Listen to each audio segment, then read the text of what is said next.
on the authority of the Republic, of the President of the Republic, Nana Addo Dankwa Akufo-Addo, I beg to move that this Honorable House approve the financial policy of the Government of Ghana for the year ending 31st December 2018. On the authority of the President and in accordance with Article 179 of the 1992 Constitution, permit me to present to this august House the budget statement and economic policy of the Government of Ghana for the 2018 financial year. Mr. Speaker, what I present to the House today are the highlights of the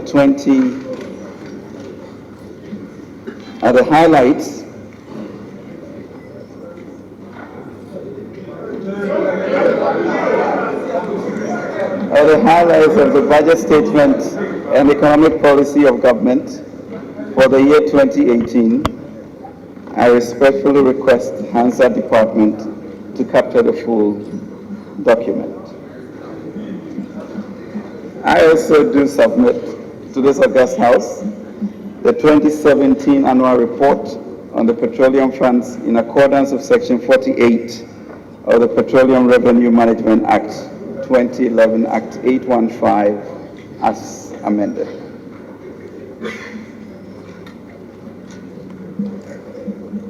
Mr. Speaker, this year has been a very busy one for all of us.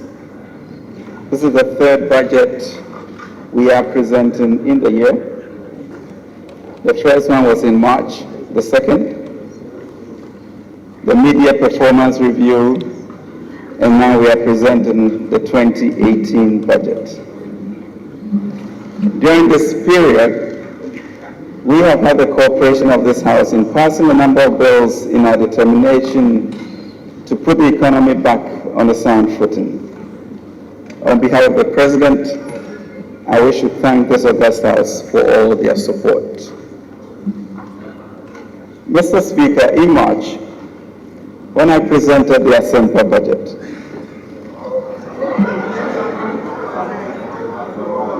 and Matthew 13,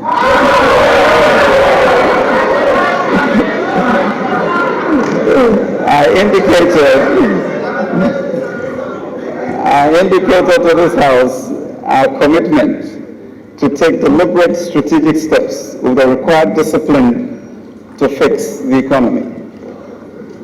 Such was the crisis that we were expected to do little more than just borrow more to incur more debt, but not for the purpose of growing the economy, but rather for servicing a fast increase in debt. Thankfully, President Akufo-Addo came into office with a positive mindset and inspired all of us to see the invisible, feel the intangible,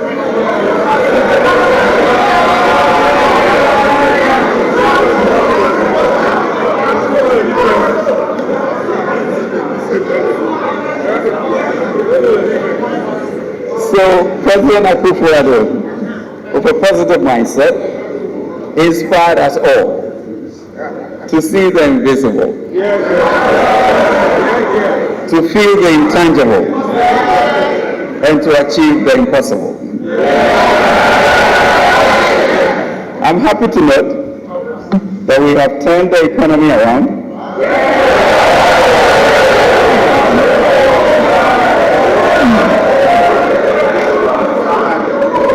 And our policies are yielding results, restoring hope and bringing relief to Ghanaians. Personally, it is heartwarming when a parent runs up to you and says, "Thank you. Thank you for putting money in my purse." Because she did not have to pay 2,000 cedis for her two daughters in SHS. Or And when an excited teacher trainee shows you the text message notification of his allowance received, yet these are just two examples, Mr. Speaker, of the promises some said were impossible to fulfill. Mr. Speaker, we resolve to be fiscally disciplined and respect the limits this august House set for us within appropriation. Again, I'm glad to report that we are well on course to end the year with a fiscal deficit of 6.3% from 9.4%. In fact, lower than the 6.5% contained in the budget in March. If I may add, Mr. Speaker, this is only the second time in a decade that a government has managed to stay within its budget deficit target. Mr. Speaker, a lot has been achieved by the government of President Nana Akufo-Addo, and we have achieved under 1 year what seemed impossible in 8 years. We have restored macro stability. We have renewed confidence in the economy. We have provided reliable electricity supply.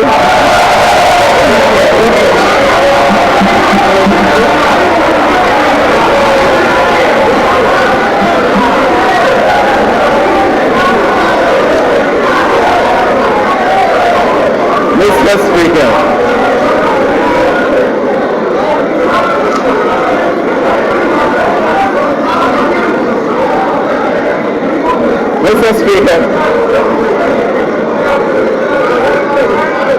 Mr. Speaker, we have indeed provided reliable electricity supply. And Mr. Speaker, our SHS students have literally forgotten how to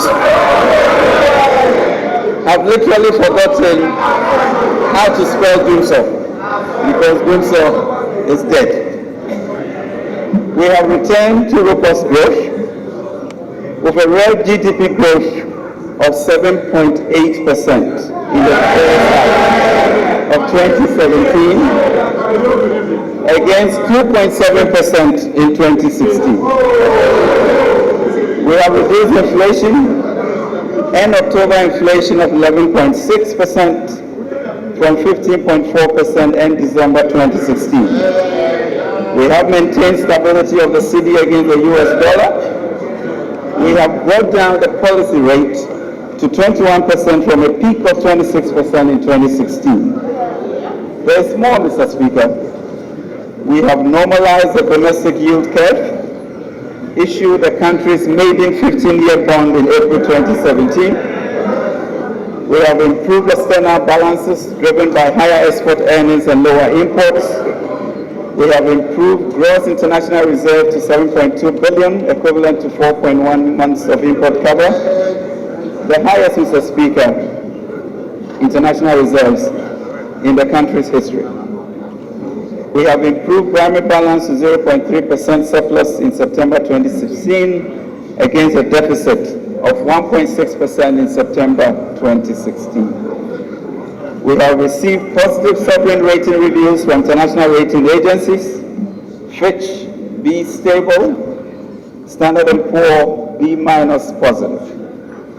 We have successfully completed the 4th IMF ECF program review, and we have achieved positive developments in the oil and gas sector, favorable IFLOS ruling, and Sankofa producing first oil 3 months ahead of schedule on time. To ensure irreversibility, we are implementing the following measures to tackle some of the long-term structural issues: capping of the city refunds at 25% of government tax revenue. Thank you very much for your support. Operationalization of the Treasury single account to consolidate all government funds at the Bank of Ghana. Tightening of expenditure controls in GIFMIS to minimize inefficiencies and budget overruns. strict enforcement of the PFM Act, as well as the Public Procurement Act to ensure efficiency in public procurement, and adoption of the competitive tender process, which is eliminating wastage and giving Ghanaian taxpayers real value for their money. We have successfully refinanced the first tranche of the energy sector legacy debt through the issuance of the first ever energy bond by Esla PLC.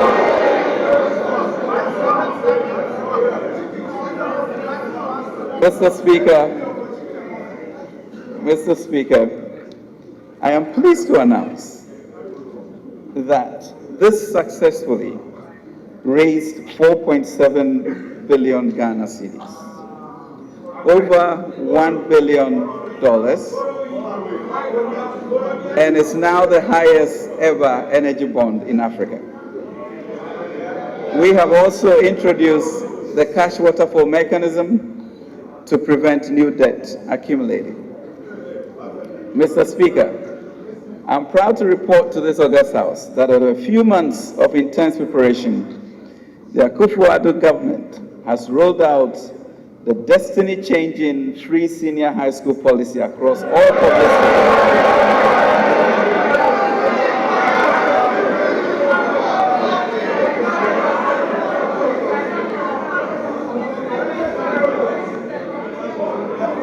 To ensure equal opportunity for every Ghanaian child.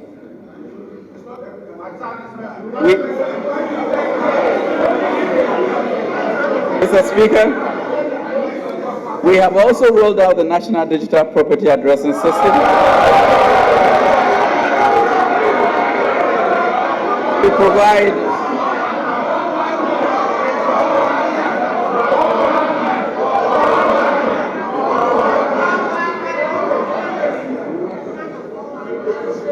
we have launched the National Identification Scheme, and we have indeed restored the teachers and nurses training. And we have indeed restored the teachers and nurses training allowances. Mr. Speaker, this year we have restored macroeconomic stability, which is protecting the value of money in the pockets of ordinary Ghanaians and giving businesses the predictability and space to plan and invest, thereby sowing the seeds for economic growth and job creation. The broad agenda for next year is to translate the stability achieved into shared growth with aggressive policies aimed at creating more opportunities for jobs. The President is determined to reverse the trend of the last few years where businesses operated merely and mainly to service loans, pay taxes, and electricity bills. In line with this for 2018, we will continue to stabilize the economy, offer reliefs, including reducing electricity tariffs, to make the private sector truly competitive and create more employment. Our job creation agenda will be driven by investments in human capital, strategic infrastructure, agriculture and agribusiness, entrepreneurship, and innovation programs. Specifically, we will vigorously continue with and heavily invest in our key policy initiatives and flagship projects such as Planting for Food and Jobs, stimulus package for distressed industries, One District, One Factory, Stone Good Development Fund, National Entrepreneurship and Innovation Program, Free SHS, National Identification Scheme, and National School Feeding Program. Mr. Speaker, we have prioritized investments in these areas to ensure that we establish a fair and inclusive society which creates life-transforming productive opportunities for every able-bodied Ghanaian. We are confident that these priorities will not only deliver jobs, but will improve the security and well-being of Ghanaians and communities across the country. by A, increasing agricultural growth and development, providing decent work through skill and entrepreneurship development and industrialization, as well as increasing opportunities for all through the provision of quality education and health delivery. Mr. Speaker, our policy priorities for 2018 and beyond promise two vital ingredients for any serious progressive society: opportunity and prosperity. For us, the fight against poverty and unemployment is not optional. It is a national security issue. We intend to pursue this goal of building a society of equal opportunity responsibly by protecting our natural endowments and at the same time adding value to the exploitation of these rich resources under our custody. Given that our President has been honored to co-chair the UN Advocacy Group for the Global Sustainable Development Goals, Ghana is taking a leadership role with this budget in driving this sustainable transformational agenda for the Ghanaian people and also for Africa. Mr. Speaker, for a successful implementation of the SDGs, we need to involve all sectors of society. Let us move beyond this budget cycle and make the SDGs flow through the DNA of Ghanaians in our effort to meet the 2030 targets and the embedded Paris Agreement for climate action. Mr. Speaker, the theme for the 2018 budget is putting Ghana back to work.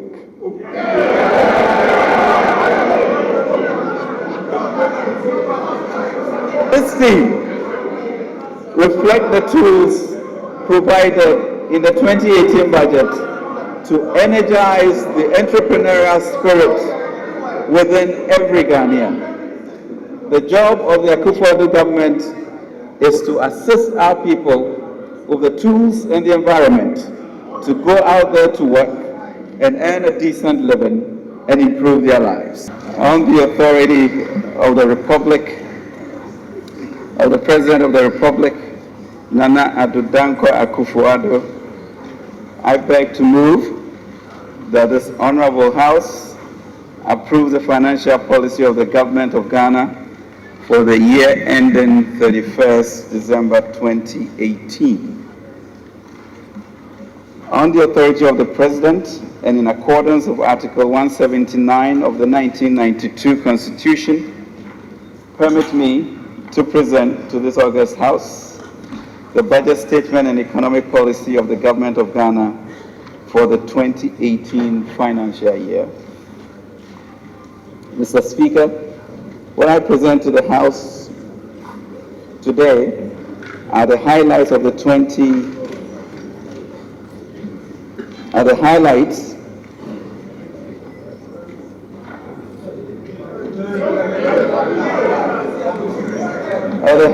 of the budget statement and economic policy of government for the year 2018. I respectfully request the Hansard Department to capture the full document.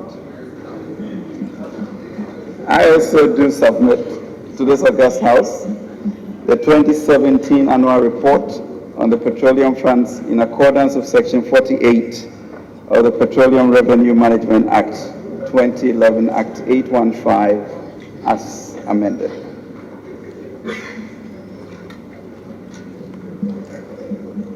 Mr. Speaker, this year has been a very busy one for all of us.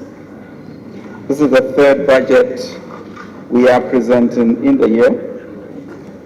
The first one was in March, the second, the media performance review, and now we are presenting the 2018 budget. During this period, we have had the cooperation of this House in passing a number of bills in our determination to put the economy back on a sound footing. On behalf of the President, I wish to thank this august House for all their support. Mr. Speaker, in March, when I presented the Assembly budget,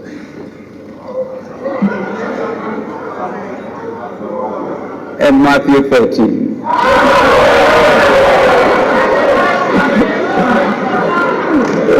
I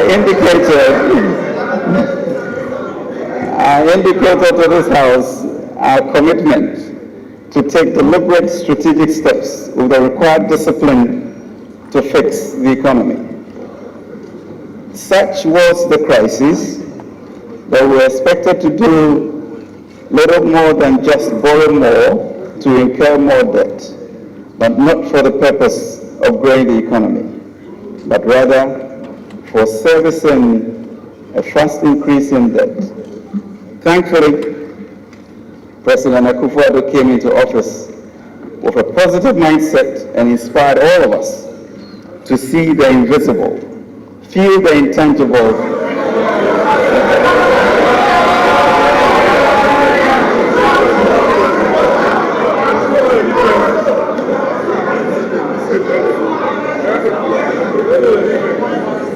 So President Akufo-Addo, with a positive mindset, inspired us all to see the invisible,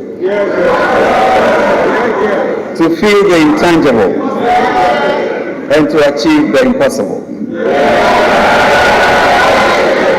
I'm happy to note that we have turned the economy around.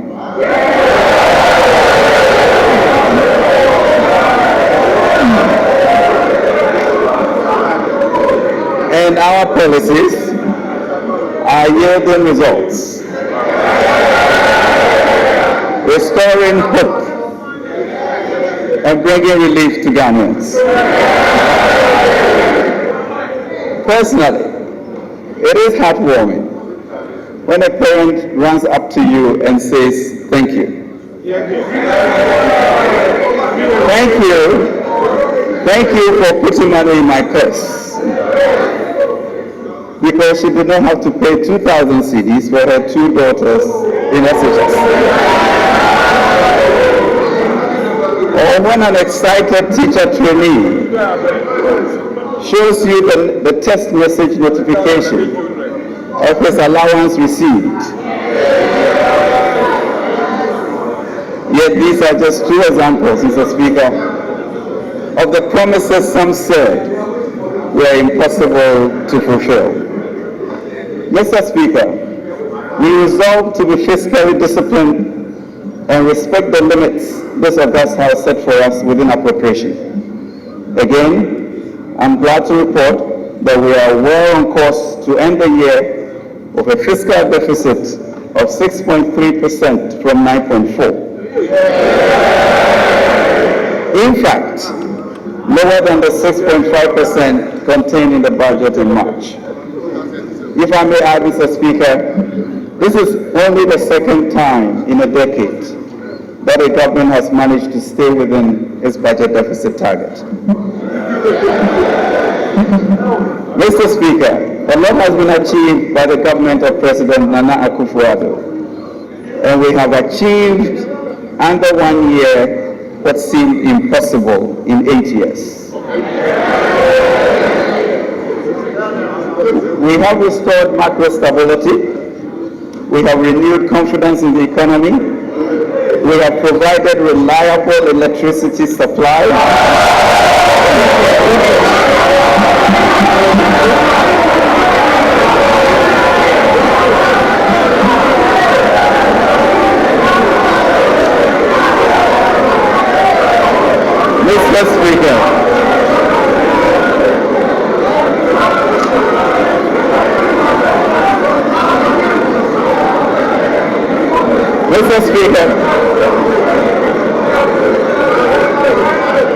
Mr. Speaker, we have indeed provided reliable electricity supply. And Mr. Speaker, our SHS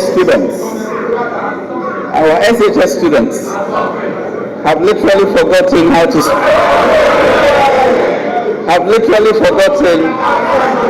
spell Dumso, because Dumso is dead. We have returned to robust growth with a real GDP growth of 7.8% in the first half of 2017 against 2.7% in 2016. We have reduced inflation, end October inflation of 11.6% from 15.4% end December 2016. We have maintained stability of the cedi against the US dollar.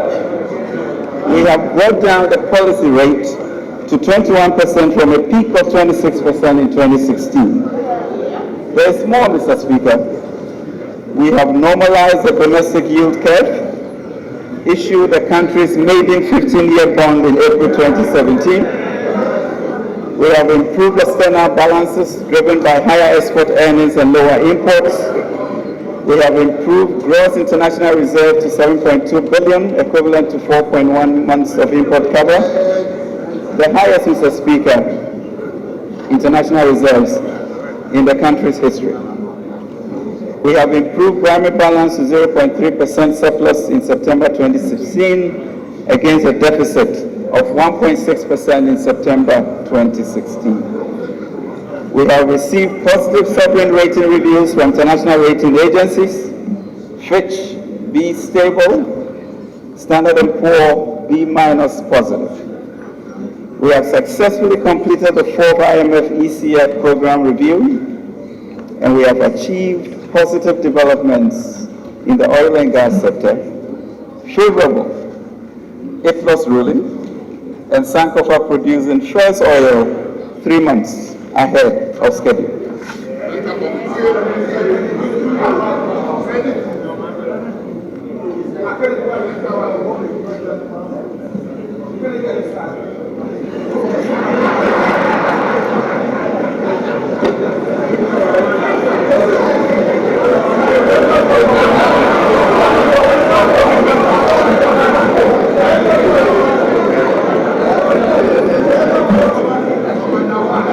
To ensure irreversibility, we are implementing the following measures to tackle some of the long-term structural issues: capping of the city refunds at 25% of government tax revenue.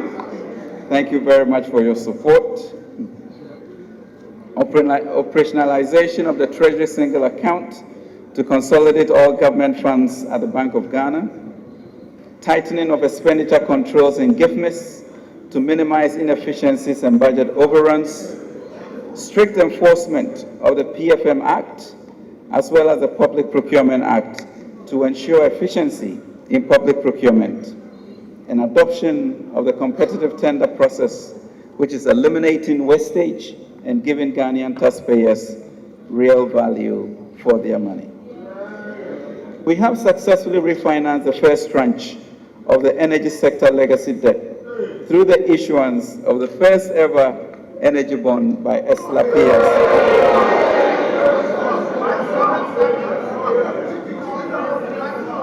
Mr.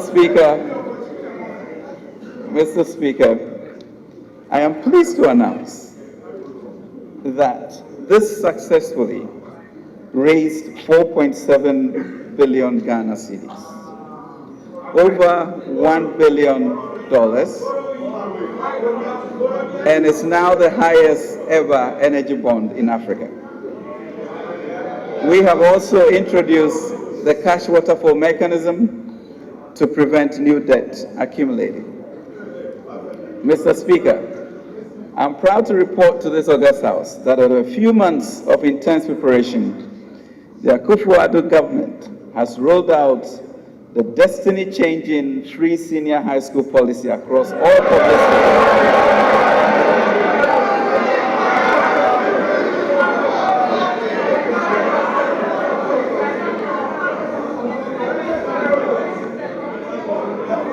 To ensure equal opportunity for every Ghanaian child.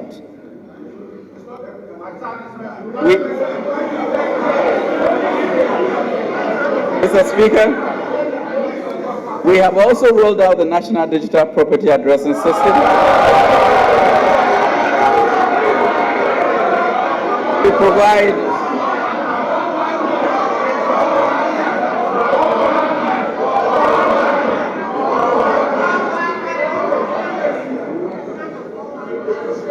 we have launched the National Identification Scheme, and we have indeed restored the teachers and nurses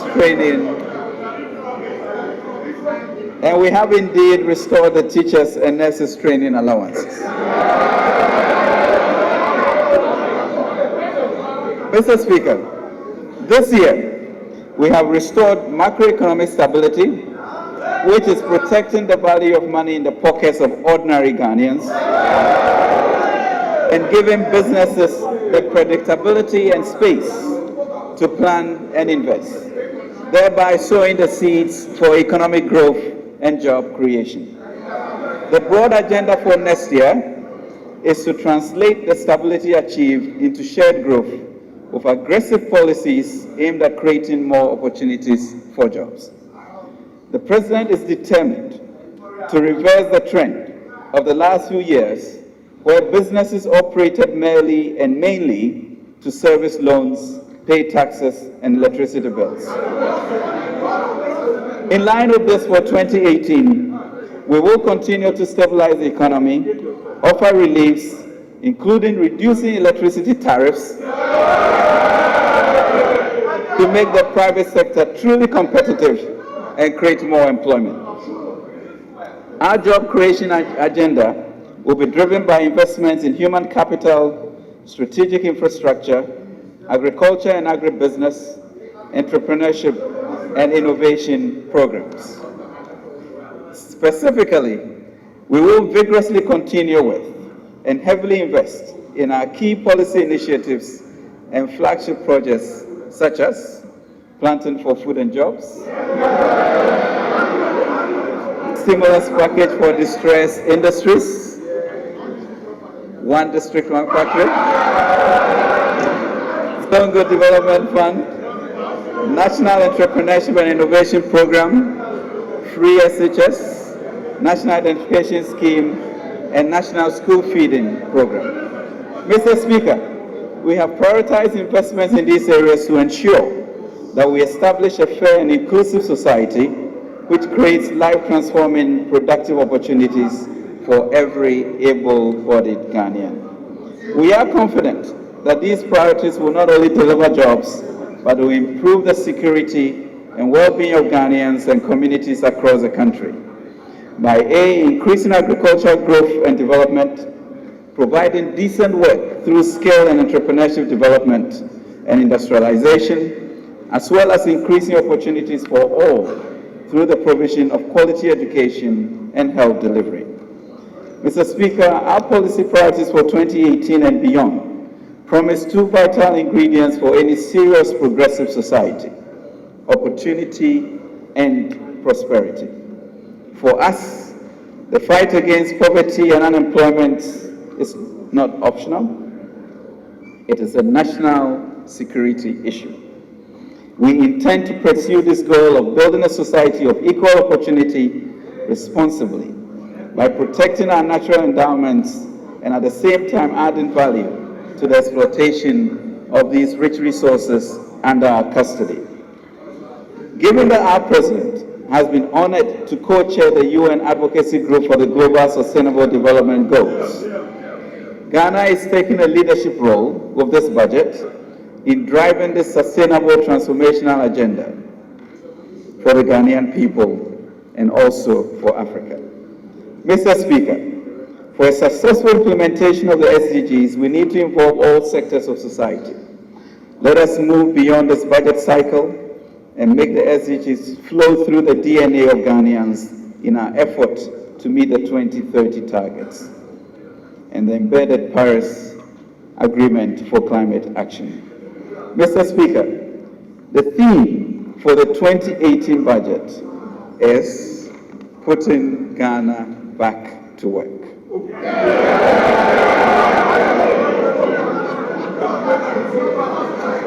This theme reflects the tools provided in the 2018 budget to energize the entrepreneurial spirit within every Ghanaian.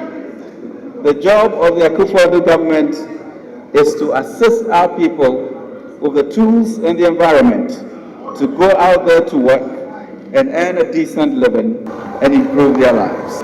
Mr. Speaker, will be impossible for us.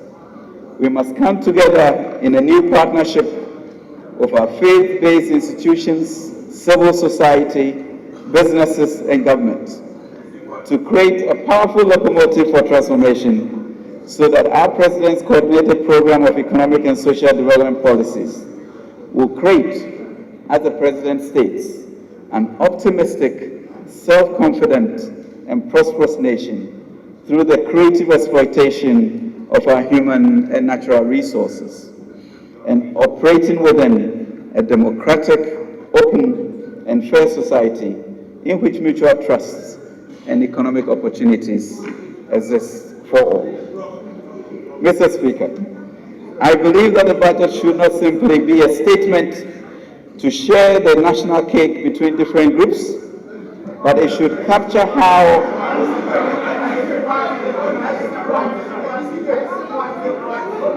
I believe the budget should not simply be a statement to divide the national cake between different groups, but it should capture how a nation comes together to meet the challenges of our times and our circumstances.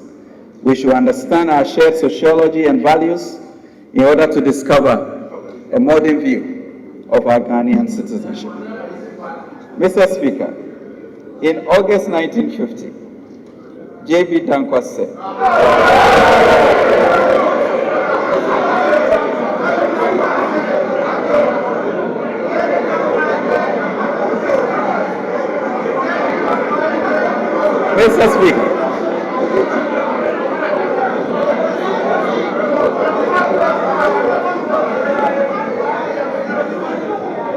Mr. Speaker, he said, we have, it will be good to, we have neither excessive means to suffer waste, nor any time to wait. The call to relieve our country and people from a wretched existence is urgent, and our watchword in this urgency for an early answer. Mr. Speaker, we must, as a matter of urgency, create an enterprise culture so that we can transform our newfound stability into productive, industrialized, dynamic, open, and responsible market. A society that eschews poverty of aspirations and with deliberateness celebrates, prepares, and challenges the youth to discover and achieve their full potential. Mr. Speaker, this President seeks to do this in this budget.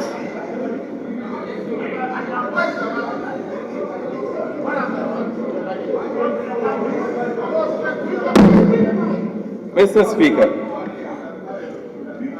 our prudent management of the economy under the able leadership of our President is yielding positive results. Provisional data on the performance of the economy from January to September 2017 show that nearly all the macroeconomic indicators are on target.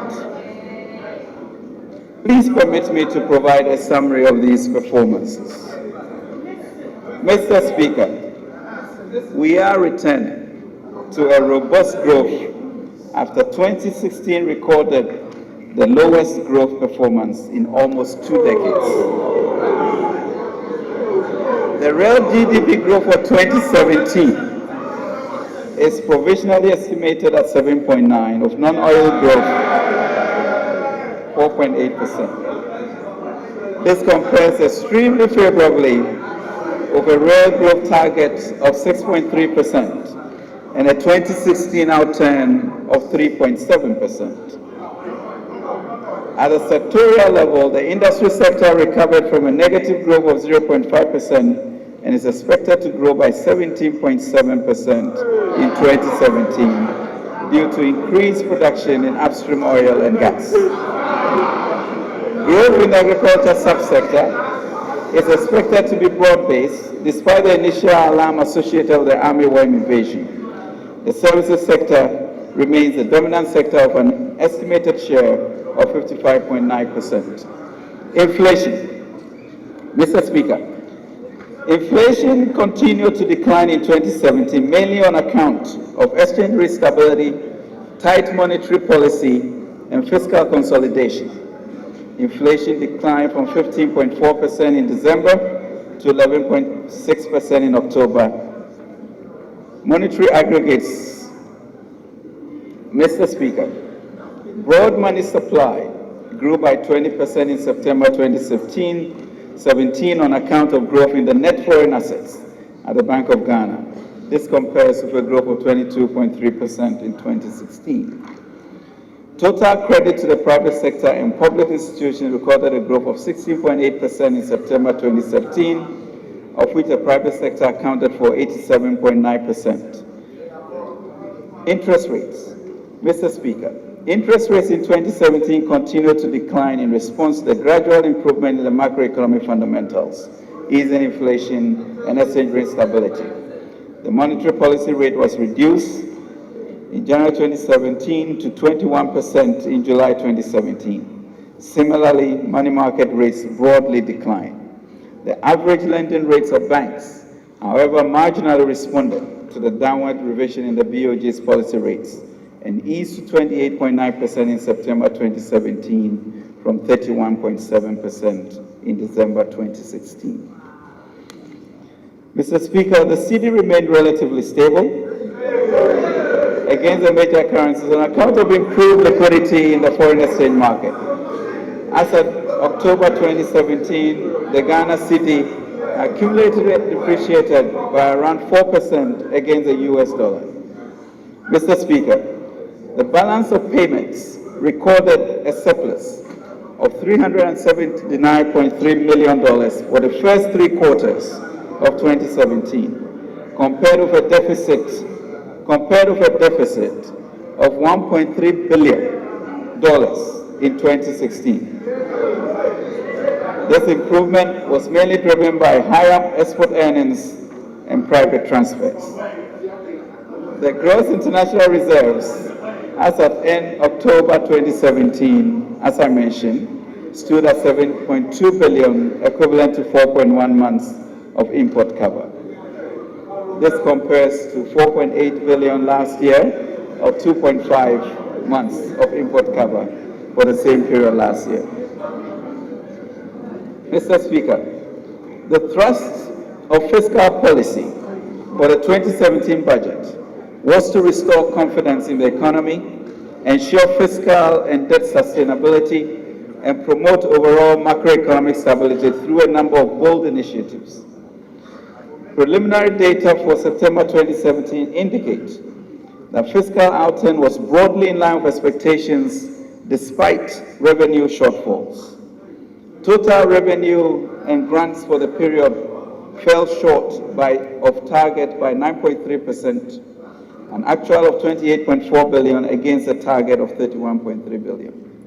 While expenditures, including arrear clearance, was constrained by 8.1%, an actual of $37.7 billion against a target of $41 billion.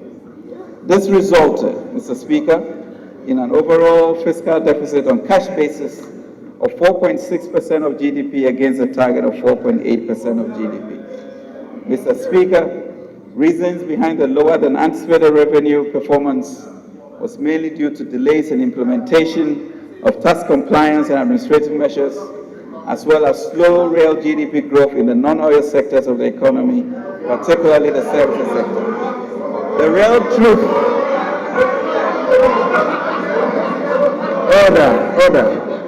The real truth, Mr. Speaker, is that as Ghanaians, we are impaling ourselves. We are not paying our taxes, and we are helping others to evade taxes.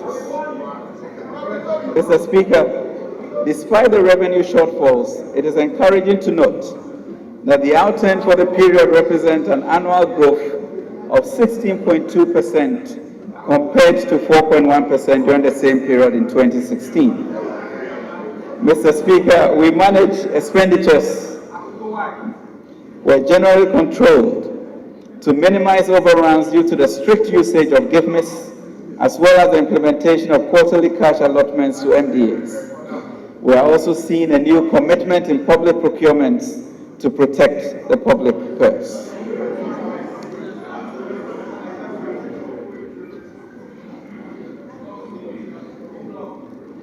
Mr. Speaker, the accumulation of expenditure arrears from the previous government remains one of the major challenges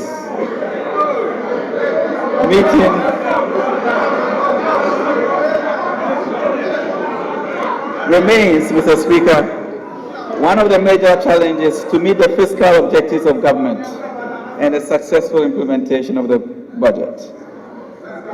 Given the negative impact of the buildup of arrears in the economy, government committed to an arrears clearance program in line with the IMF arrangement of the government of Ghana. A total amount of 3.2 billion was programmed for clearance in 2017. Of this amount, 2.3 billion was cleared by the end of September 2017. Besides the program stock of arrears, government identified a buildup in outstanding payments and claims, which were subjected to audit. Of the total claims audited by the Auditor General of 10 billion, only 50%.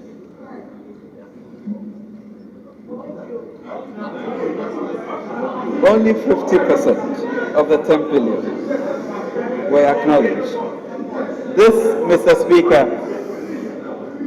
Speaker, was a level of naked abuse that the public purse was made to endure in recent years. The validated claims will be cleared in due time in line with government's macroeconomic program for the medium term.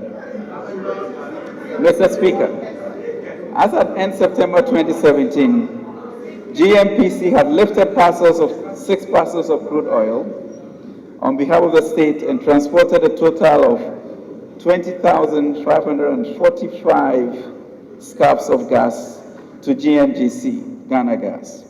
Total crude oil lifted was 5.8 million barrels, 3.8 million barrels of Jubilee oil, and 2 million barrels of TEN oil, compared to 2.9 million barrels, all from Jubilee Field, for the same period last year.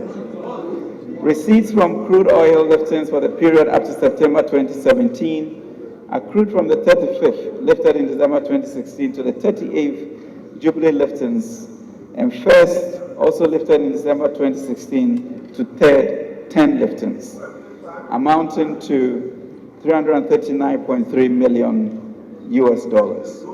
Total petroleum receipts as of September 2017 was $362.6 million, compared to the receipts of $172.9 million for the same period in 2016.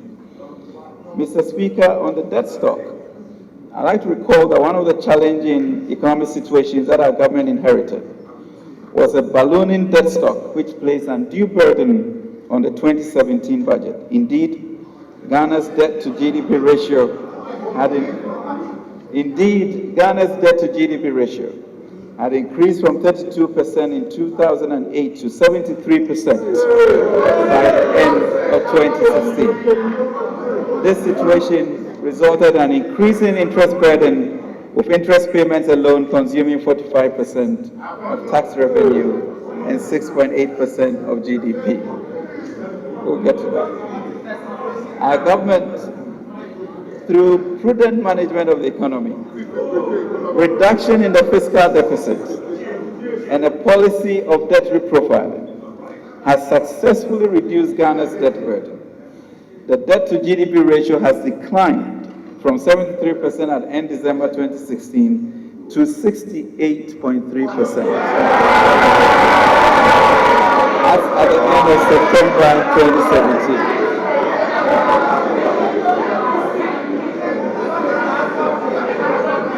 This is the first time,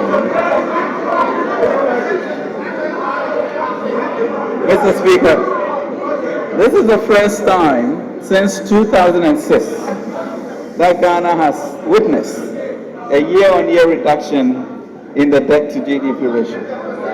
The interest burden of Ghana's debt has also been reduced. Interest payments have reduced from 45% of tax revenue to 43.8% in September 2017, with a 41.9% reduction at the end of 2017.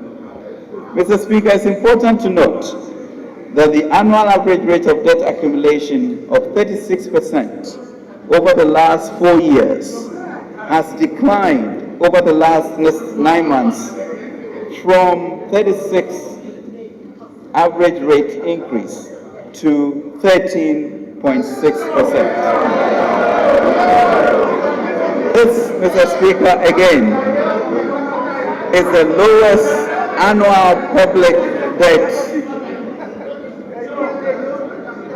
over the last decade. This, Mr. Speaker, is the lowest annual increase in the public debt over the last decade. Mr. Speaker, our prudent debt management has therefore improved the debt outlook and debt sustainability for Ghana. We will continue to keep the public debt in check and move purposefully away from the unbridled borrow and spend culture of the previous 8 years.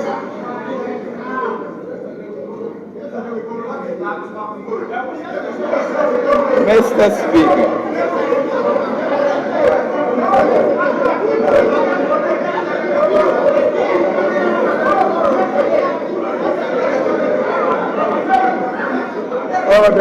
order.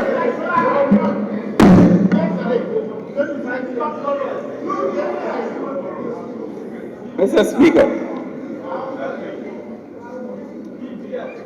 the 2018 to 2021 budget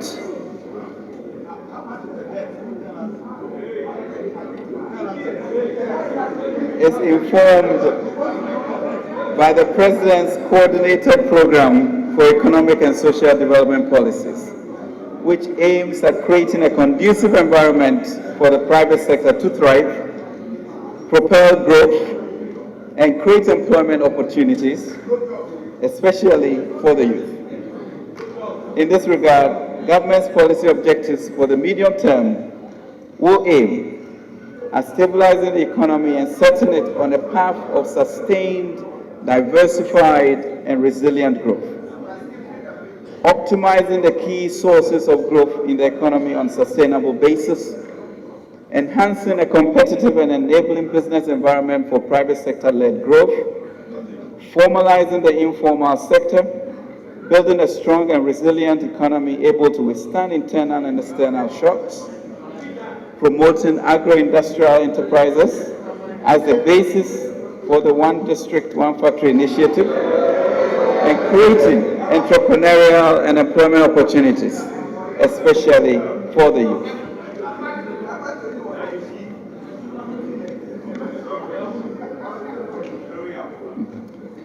Mr. Speaker, consistent with our medium-term development policy framework, we have set the following macroeconomic targets for the medium term, 2018 to 2021. Real GDP to grow at an average rate of 6.2% between 2018 and 2020. Inflation to stay within the target band of 8 plus or minus 2%. Overall fiscal deficit to remain within the fiscal rule of 3 to 5%. Primary balance expected to improve from a surplus of 0.2% of GDP and remain around 2% in the medium term, and gross international reserves to cover at least 4 months of imports. Mr. Speaker, based on our policy objective of ensuring macroeconomic stability and growing the economy for job creation whilst protecting social spending, the following macroeconomic targets are set for the 2018 fiscal year. Overall GDP growth rate of 6.8%, non-oil GDP growth rate of 5.4%, end period inflation rate of 8.9%, fiscal deficit of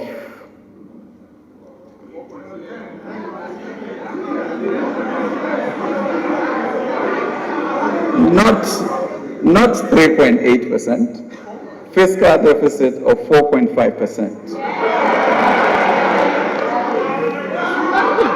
Primary surplus of 1.6% of GDP, and gross foreign assets to cover at least 3.5 months of imports of goods and services. Fiscal sector 2018. Mr. Speaker, moving into 2018, our fiscal program is firmly anchored on the ongoing fiscal consolidation. Our prime focus is to ensure that the fiscal deficit, which remains our principal fiscal anchor, is programmed to decline to 4.5% of GDP from the projected 2017 end-year estimate of 6.3%. Over the medium term, the fiscal deficit is expected to stabilize around 3 to 5% of GDP. Mr. Speaker, achieving this objective is not only critical but necessary if we are to maintain the healthy primary balance surplus required to eventually reduce the rate of debt accumulation.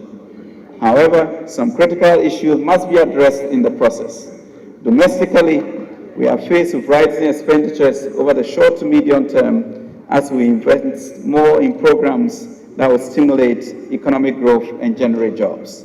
We will therefore need to boost domestic revenue through innovative channels that will not place undue burden on the entire populace. Mr. Speaker, we must make these decisions in good time to ensure that our future generation will be equipped with a priceless inheritance of a sustainable fiscal environment. For as the saying goes, let us build a roof before it rains. We are studying all the available feasible options carefully. We will be considering our options carefully within the broader framework of the new public sector reform strategy. We will have to streamline gift myths. We will have to strengthen and enforce commitment controls. We will need some payroll reforms. Mr. Speaker, these reforms will generate fiscal space to support priority spending programs, boost growth, improve the societal welfare of our citizenry, and guarantee the achievement of our goal of debt sustainability. Mr. Speaker, total revenue and grants for 2017 fiscal year has been conservatively estimated at 51 billion based on our projection of the level of economic activity, government policy on taxation and donor grant disbursements. Mr. Speaker, total receipts from upstream petroleum activities amount to 3.2 billion Ghana cedis, estimated at 6.2% of total revenue and grants. This is about 1.3% of GDP and represents a per annum growth of 24.8% over the 2017 projected outturn. Domestic revenue is estimated at 50.5 billion, representing an annual growth of 26.9%. Mr. Speaker, non-tax revenue is estimated at 8 billion, equivalent to 3.3% of GDP. Of this amount, internally generated funds to be retained by IGF-generating institutions amount to 3.8 billion.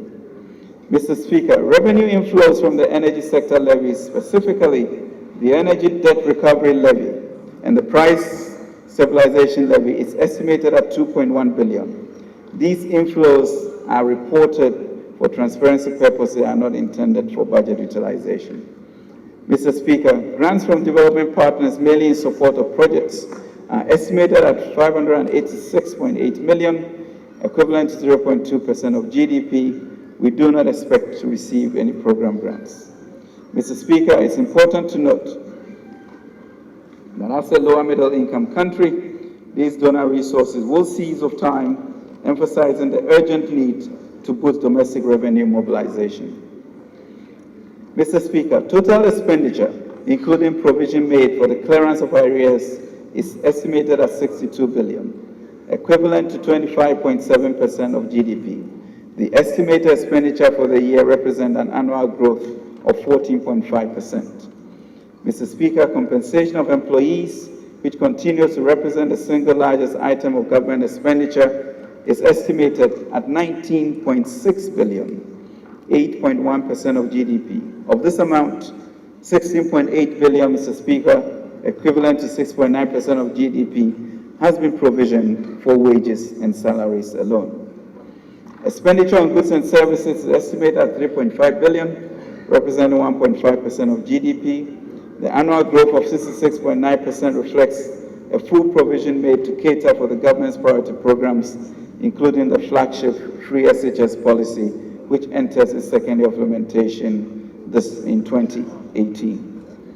Mr. Speaker, the debt reprofiling exercise is having positive impact on interest payments. Interest payments are estimated at 14.9 billion, 6.2% of GDP. Of this amount, domestic interest payment constitutes about 82%. As we consolidate our public finances, the annual growth of domestic interest payments is expected to decline considerably.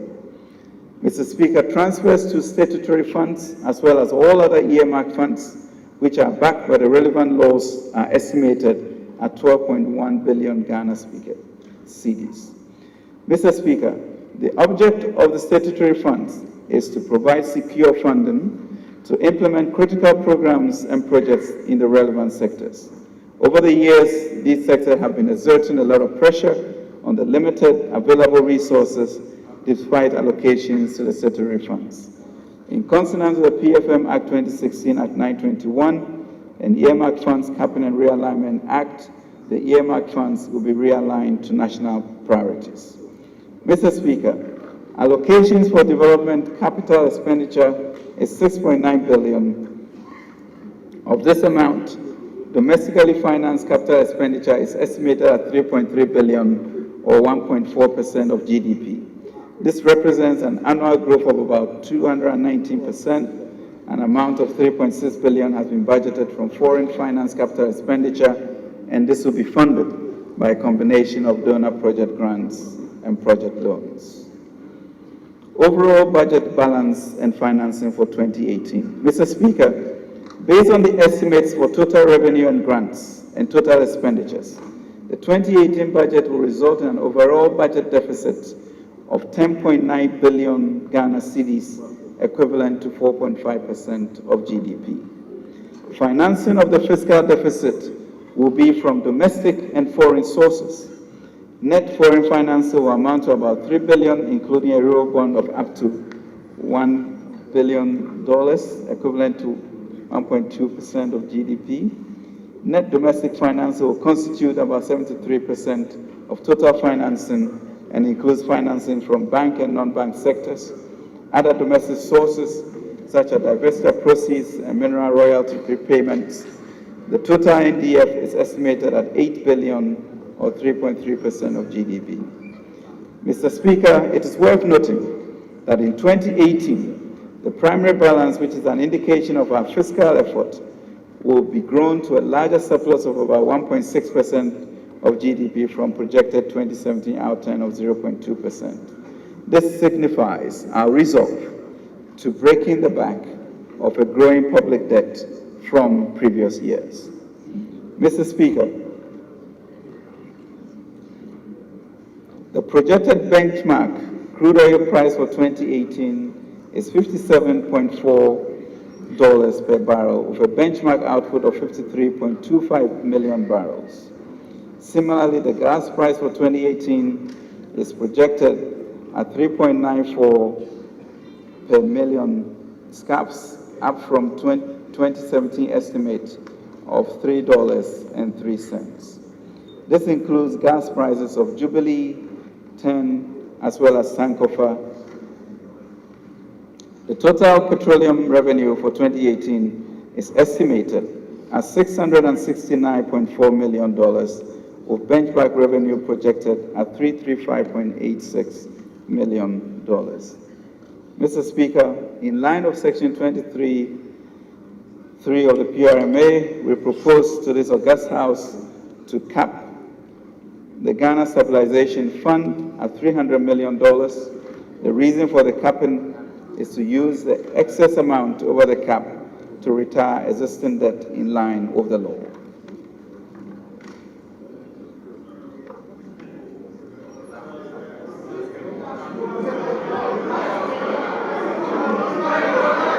Mr. Speaker. Order. If you will permit me, Order. I will now present highlights of the performance for 2017 and outlook for 2018 for some of the parts of the economy. Agriculture. Mr. Speaker, our flagship planting for food and jobs has been a tremendous success. The PFJ recruited 2160 university graduates and 1070 youths to register and provide extension services to farmers across the country. To date, 200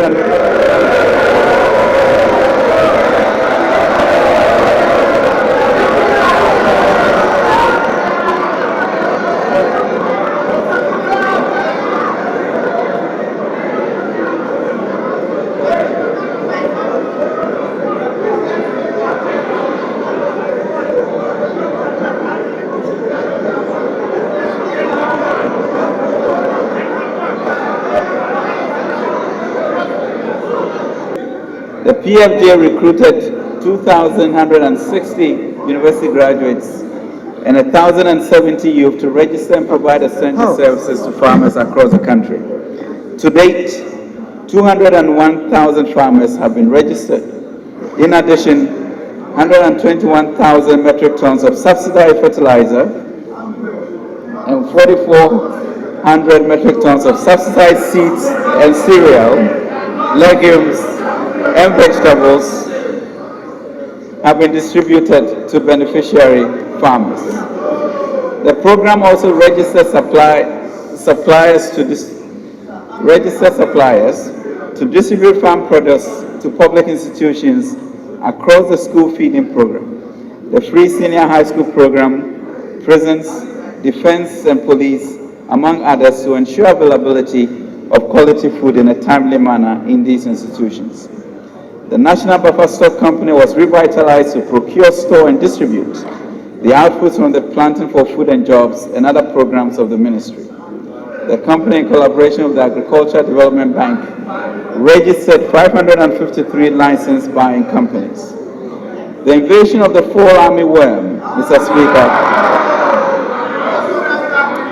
was managed through distribution of chemicals to farmers, recruitment of spraying guns, and monitoring and surveillance. This intervention recovered 123,000 hectares of farmlands out of 137,000 hectares affected. A strategic stock of insecticide and other logistics will be built to ensure ready availability of chemicals during outbreaks, as well as intensification of monitoring and surveillance. In 2018, to improve livelihood of livestock farmers in all 10 regions and increase meat production, 2,000 livestock farmers will be supported with 70,000 small ruminants.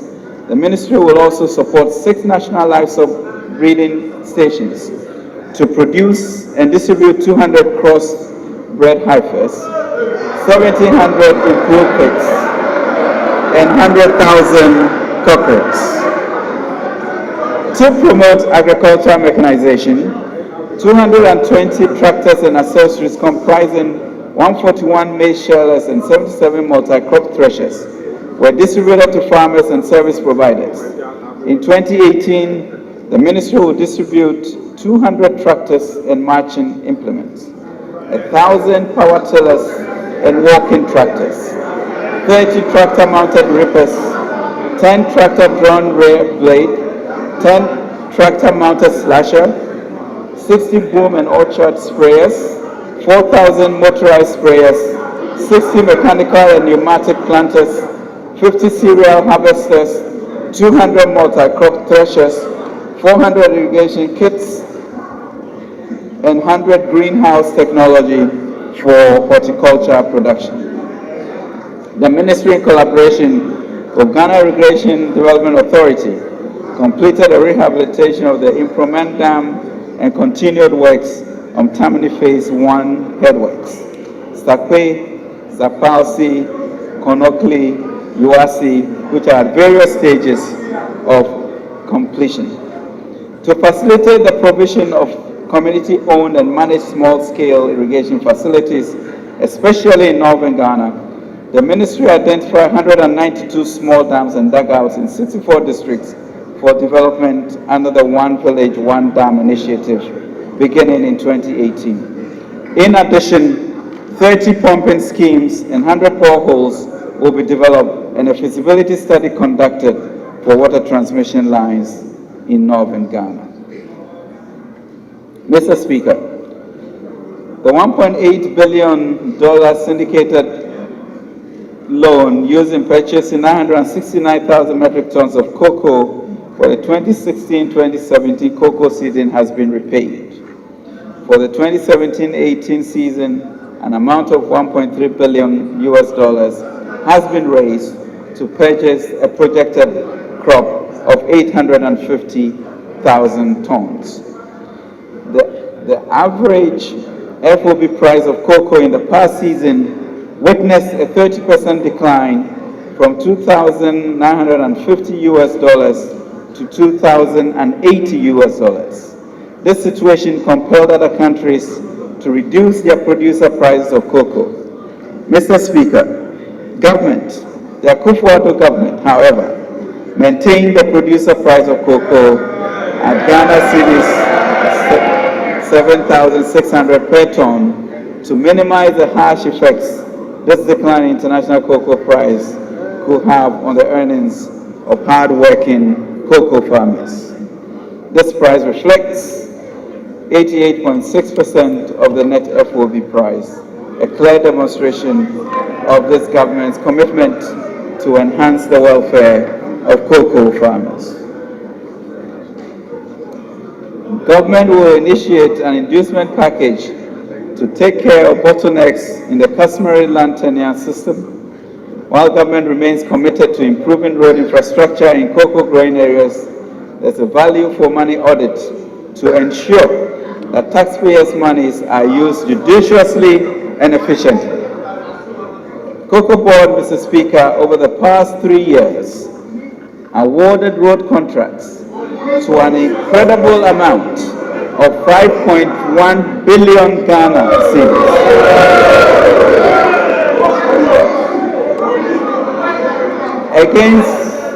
Against a budget of 1.6 billion,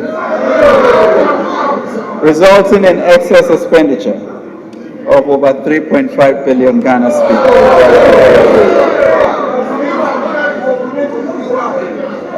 Mr. Speaker, as part of measures to promote industrialization and to shield us from falling cocoa prices, government modified incentives to increase processing of cocoa in Ghana through progressive discounts that incentivize tertiary processing.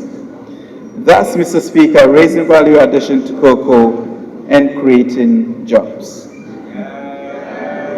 Mr. Speaker, our Cocoa Board is also in discussions with Côte d'Ivoire to begin to look at a program of managing our shared products and also looking at commodities exchange in our country.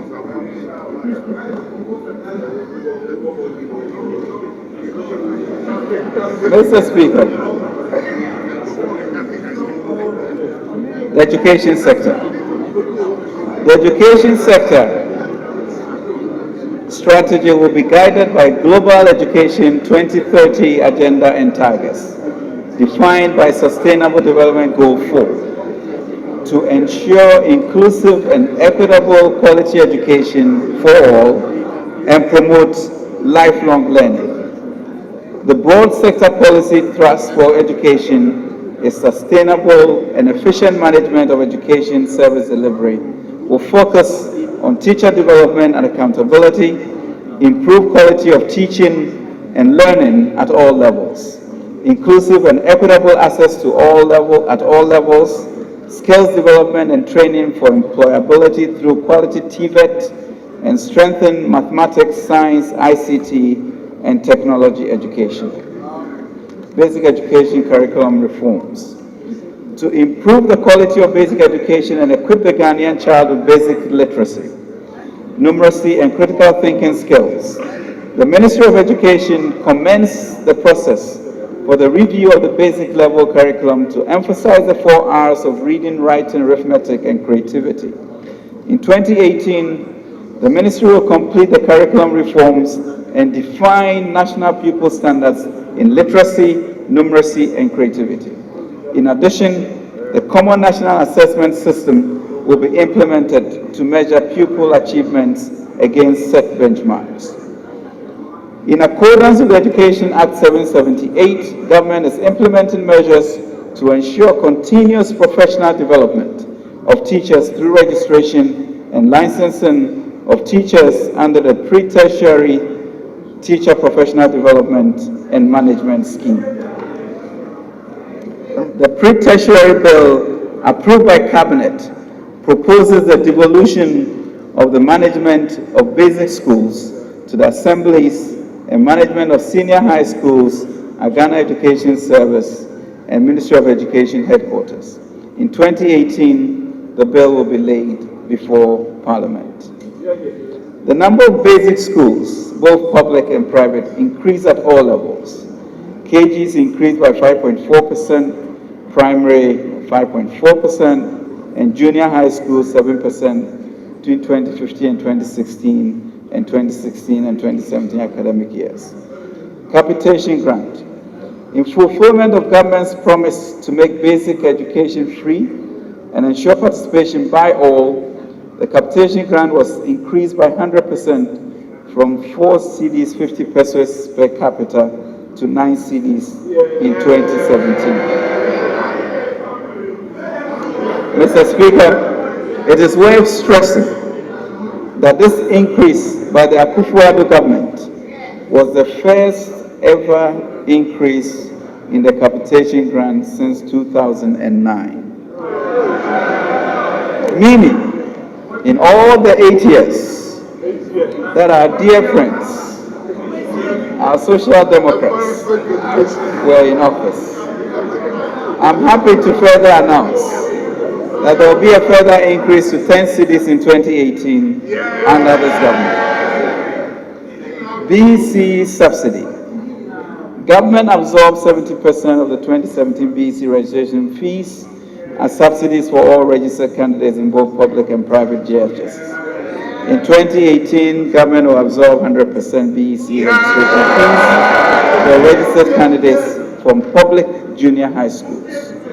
The ministry will next year begin the infrastructural works towards the introduction of the basic science, technology, engineering, and mathematics (BSTEM) program in all basic schools to strengthen the foundational skills and generate interest in mathematics, science, and technology.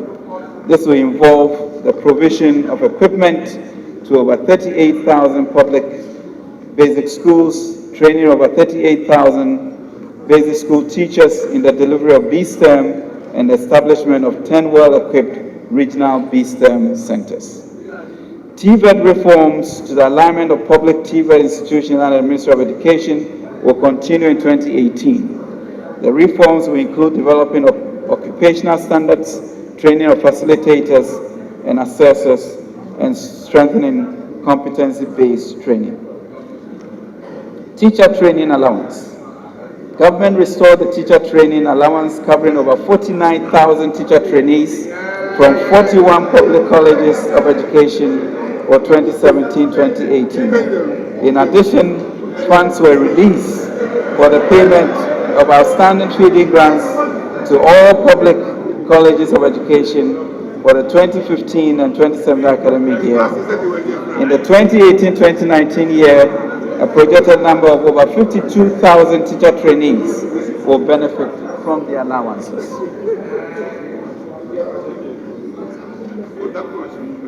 A report was submitted for the enactment of a law to establish a unified commission for tertiary education to deal with policy formulation, implementation, and accreditation, among others. In 2018, the Ministry will begin implementing recommendations that will reform university accreditation and affiliation policies towards introducing equity and fairness in the setting up of public and private universities. Health. Government paid 600 million out of the total government indebtedness to National Health Insurance Scheme, and this has improved funding and smooth running of hospitals. In line with government's commitment to revive NHIS, the ministry set up technical teams to review recommendations of the NHIS review report. In the area of infrastructure, construction of classroom blocks for health training institutions at Sampa, Asankrangwa, Pantang, and Kolobu Critical Care and Peri-Operative Unit was completed in 2017. The following projects are also at various stages of completion: 4 district hospitals, namely Kumau, Fomena, Abetifi, and Takrady European Hospital, Tamale Teaching Hospital Phase 2, 2 regional and 6 district hospitals at Wa, Sewa, Salaga, Konongo, Tepa, Nkoko, Atomic, and Chifu-Praso. 10 polyclinics at Bisiasi, Gomoa, Darampong, Bimpong, Ija, Ekumfi, Nakwa, Esisunkwa, Rewa, Ekumfudi, Drama, Mankrong, and Poston, all in the central region. 5 polyclinics at Oduman, Sege, Botiano, Ashiaman, and Adenta in the Greater Accra region. The number of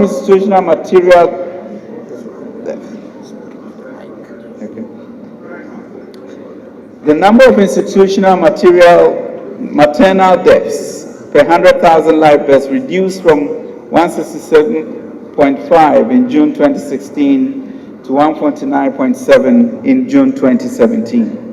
However, institutional infant mortality per 1,000 births increased from 5.8 to 7.5.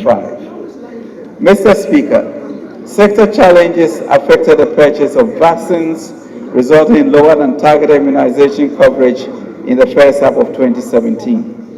In 2018, the Ministry will continue to address the vaccines challenges that the country has faced over the last 8 years and develop a clear, sustainable plan for vaccines, antiretroviral medicines in anticipation of our exit from Gavi. Mr. Speaker, the focus of health sector activities in 2018 will be directed at reducing morbidity and mortality, especially maternal and neonatal, and improving the quality of life. This will be achieved by increasing access to quality health services and improving efficiency in the governance and management of the health delivery system. In 2018, government will explore the possibility of winning selected health agencies of government subvention. In addition, the ministry, in collaboration with other stakeholders, will develop medical tourism policy. Mr. Speaker, in the fight against corruption, the Office of Special Prosecutor's Bill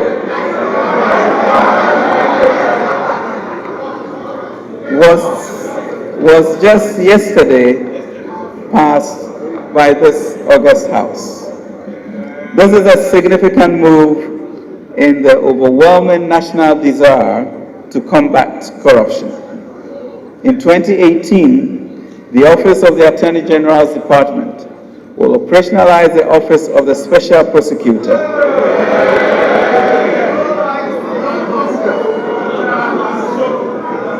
Review all agreements for MDAs and MMDAs with the aim to secure successful convictions in the vast majority of cases referred to the office by the police.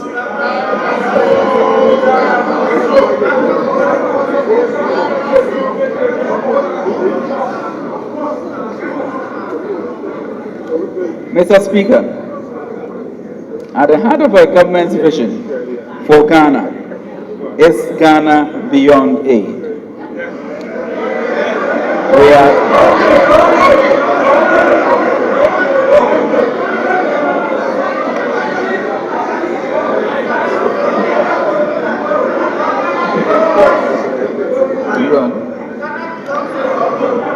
We are committed to pursuing this agenda for inclusive growth by implementing strategies, policies, and programs to grow our economy and promote the creation of good jobs at a much faster pace than ever before.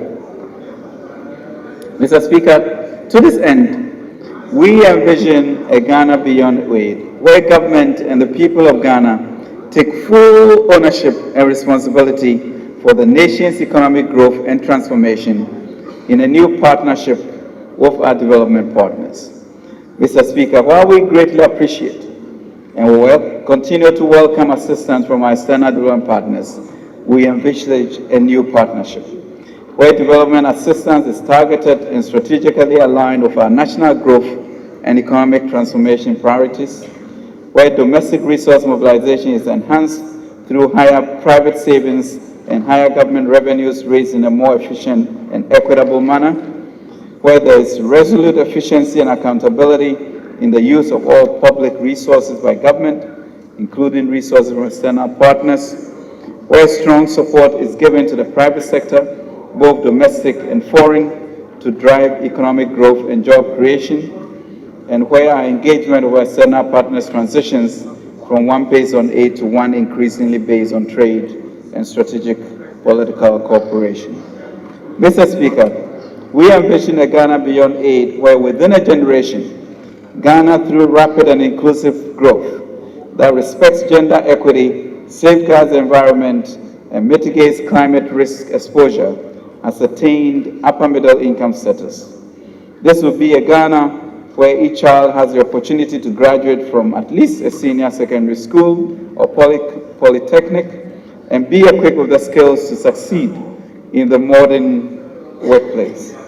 A Ghana of an economy based on transformed and highly productive agriculture, a dynamic and competitive manufacturing sector, and high-value services that provide productive employment opportunities for all our young people entering the job market. A Ghana where no one has to go hungry and everyone has access to the necessities of life, including good health care, water, and sanitation in line with the SDG goals. A Ghana that provides reliable and affordable supply of infrastructure, especially power. A Ghana that is a hub for manufacturing, airline services, financial services, education, health, and other high-value modern services. A Ghana that is the preferred location for international businesses that are operating in mutually beneficial linkages with vibrant local businesses and servicing the rest of Africa and the global market. Mr. Speaker, we can do this and we will do this.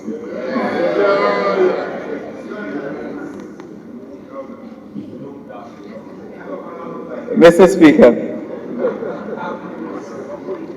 I have every confidence that with all of us working together under the President's leadership, we can march forward to a Ghana beyond aid in a new, more mature and mutually beneficial relationships with everyone and advance towards our national vision of building an optimistic, self-confident society. Policy initiatives. Mr. Speaker, government made a commitment in the 2017 budget statement and economic policy to structurally transform the economy through investment in agriculture, development of strategic infrastructure, investment in human capital, and a deliberate push towards industrialization with active private sector involvement to create jobs and wealth and improve incomes, thereby improving the standard of living of the Ghanaian. Mr. Speaker, to achieve this transformation, we'll continue with the implementation of our flagship programs and initiatives commenced in 2017 and also outline new initiatives for implementation in 2018.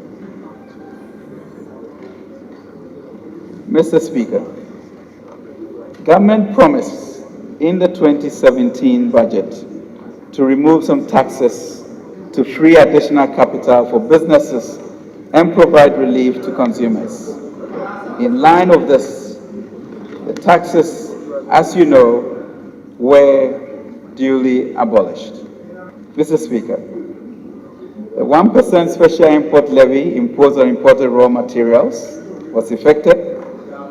17.5% VAT for financial services and airline were also effected. Levies imposed on KIA by local authorities were removed.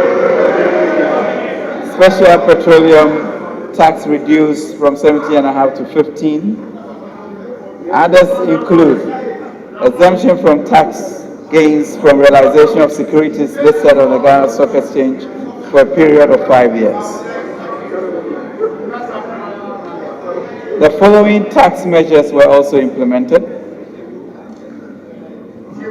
As part of measures to streamline tax exemptions, government piloted a refund policy based on the lessons learned. Structures including a paperless system was implemented for granting and monitoring tax exemptions. Government in 2018 will introduce a comprehensive policy on the tax exemptions regime. The fiscal electronic device bill was laid before Parliament and the excise tax stamp policy was launched. Paperless port system. To improve efficiency at the ports, the ministry introduced paperless transactions at the ports.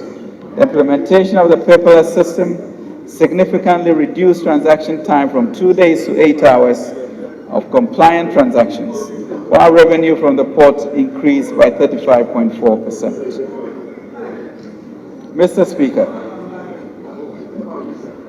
government resolved in 2017 to address the challenges in the financial sector to enable strong private sector credit growth. In this regard, the Bank of Ghana addressed the challenge that UT Bank and Capital Bank pose to the entire banking system by facilitating a purchase and assumption agreement by GCB Bank. This intervention was made with a clear policy intent to protect the deposit public and prevent any contagion effect on the entire industry. The government is proud to announce that despite the failure of these two banks in 2017, the confidence and trust in the financial sector remains strong. The Bank of Ghana increased the minimum capital requirement of universal banks from 120 million to 400 million, and all such banks have up to December 2018 to meet the minimum capital requirements. This was done to ensure that these banks have more capacity to lend to businesses, especially within the purview of their single obligor limits, which the Bank of Ghana must enforce strictly. Mr. Speaker, government streamlined ESLA flows to accommodate all the existing legacy debts owed by the energy sector firms to banks and suppliers, and took steps in issuing a successful ESLA-backed bond to pay all these debts. This initiative is important in resolving the liquidity challenges faced by the banks and will enable stronger credit to the private sector, especially as banks' non-performing loans improve. Government also prepared the payment systems and electronic transfer bills to support transition from cash dominant to cash light economy. In 2018, this bill will be laid before Parliament. IPEP, Infrastructure for Poverty Eradication Program. Government introduced the IPEP to direct capital expenditure towards local constituency level, specific infrastructure and economic development priorities, with particular emphasis on rural and deprived communities.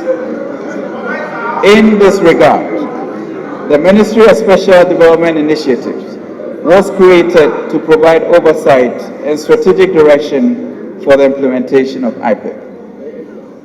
IPEP projects were selected through standardized guidelines in the categories provided below: One Village, One Dam, Small Business Development, agriculture input including equipment, water for all projects, and sanitation projects. A 10-member regional team was constituted for each of the 10 regions to oversee the implementation of the IPEP. The teams conducted constituency infrastructure needs assessment to identify projects in all 275 constituencies that are consistent with government priority areas. The law establishing the 3 development authorities, namely Northern Development Authority, Middle Belt Development Authority, and Coastal Development Authority, has been passed by this Parliament, and we thank you.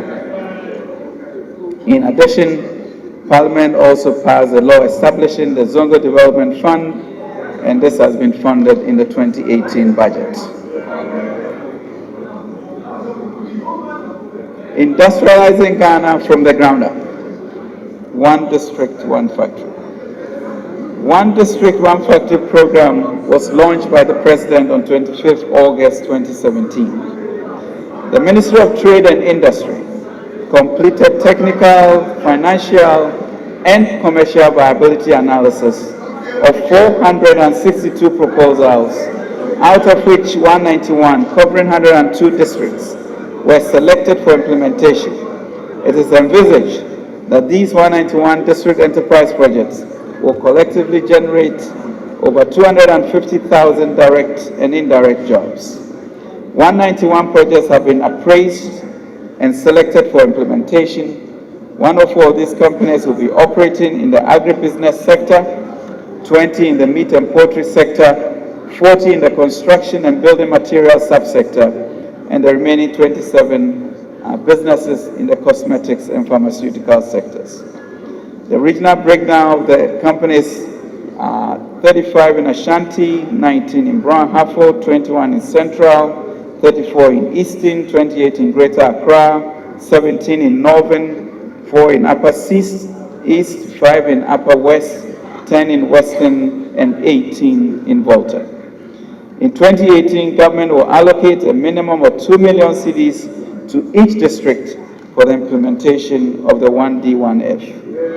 By this, challenging the local authorities in the various districts, together with the private sector, to take full advantage of these funds. A stimulus program was designed to support viable existing local companies that are currently distressed or are facing operational challenges but are deemed viable. To date, over 350 applications from business operators have been received. Out of it, 80 were assessed to be eligible for support in the first phase of the program. The second phase will involve the provision of a stimulus package consisting of technical and financial support to these eligible companies. These beneficiary firms operate in the following sectors, including agribusiness, chemicals and pharmaceuticals, electrical and electronics, garment and textiles, building materials, plastics, and packaging and services. Building an entrepreneurial nation. Government engaged a private sector implementation partner to manage a $10 million National Entrepreneurship and Innovation Program, NEIP, and to raise additional funding from the private sector. This program was launched by the President on 25th August 2017. The Ministry for Special Development Initiatives advertised and received 5,500 applications from young Ghanaian entrepreneurs. These applications are being vetted, and successful entrepreneurs will receive business advisory services. About 500 of these will receive financial support in addition. Each enterprise will employ a minimum of 12 people. Government implemented the much-awaited National Digital Addressing System on October 18, 2017 to help formalize the economy. In 2018, government through Ghana Post will develop postal codes to feed into the National Identification System. About 4,000 national service personnel will be engaged to emboss digital addresses on all landed properties nationwide. 4,000 jobs, Mr. Speaker, will be created in this area. National Identification Program. Mr. Speaker, after 8 long years of inaction, the National Identification Program was revived, and on 15 September 2017, the first Ghana card was issued to His Excellency the President.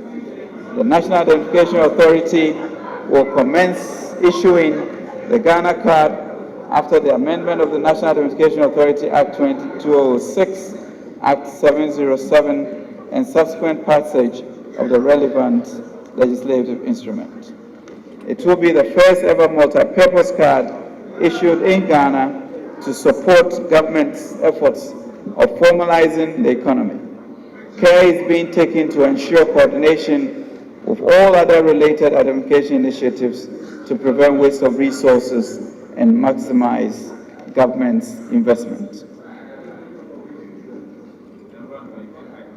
Mr. Speaker, measures were put in place to strengthen commitment controls and ensure that expenditures match revenue inflows to sanitize public expenditure management.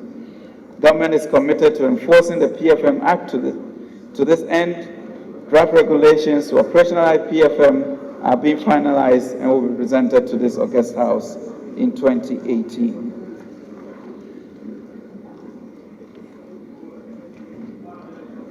Mr. Speaker, the next phase of the TSA implementation will be to extend the transfer of Government of Ghana's bank accounts or commercial banks to cover donor funds of MDAs, as well as the bank accounts of subvented agencies such as universities and other institutions. This will be an important step for consideration in view of managing government's cash position efficiently. Mr. Speaker, a maiden 15-year domestic bond was issued to lengthen the maturity profile of public debt. The domestic debt reprofiling exercise, which contributed to improving the debt mix and lower domestic interest payments, will be continued. And the next phase of the liability management program will include external debt reprofiling based on market conditions, issuance of Eurobonds and use of some of the proceeds for reprofiling more expensive domestic debt, creation of benchmark domestic bonds through tap-ins rather than new issuance. This will improve secondary market trading, improving liquidity and reducing yields on the domestic market, exploring the opportunity to deepen domestic market by making domestic bond more tradable on the international market. Mr. Speaker, as we are all aware, a major source of corruption has been with malfeasance in public procurement and extensive human interface in the provision of public services. In this regard, a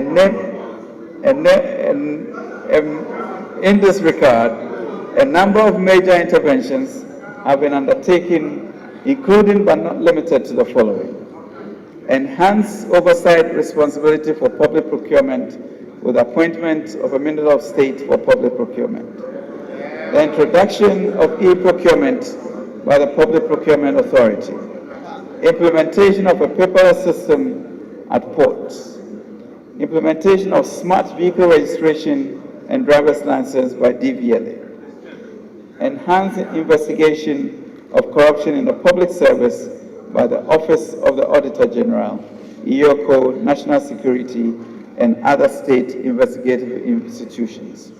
Methodical and thorough investigations are being conducted to avoid claims of witch hunting.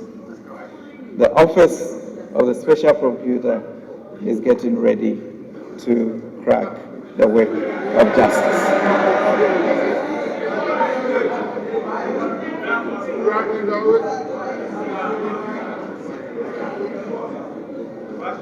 Mr. Speaker,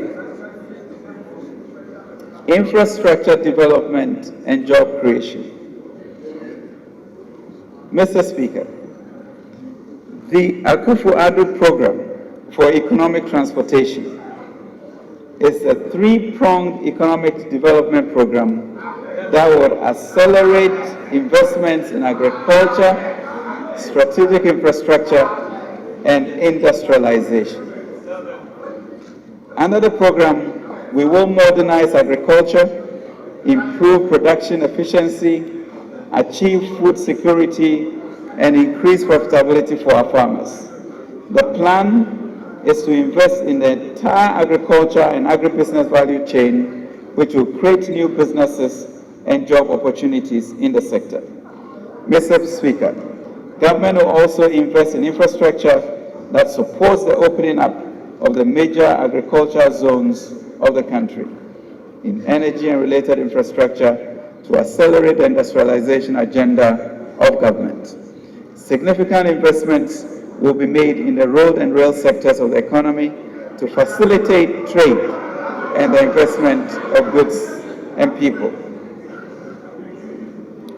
The Ofori-Atta program for economic transportation will abolish duties on some agricultural produce, processing equipment and machinery, support the development of agribusiness startups, provide a 400 million fund to de-risk agriculture and agribusiness sector through sustainable agricultural financing and crop insurance schemes, provide 400 million fund to de-risk agriculture, increase the pace of agricultural mechanization, provide specific technical assistance and tax incentives to support agro-processing, packaging, and market assets, launch a major pension scheme for cocoa farmers,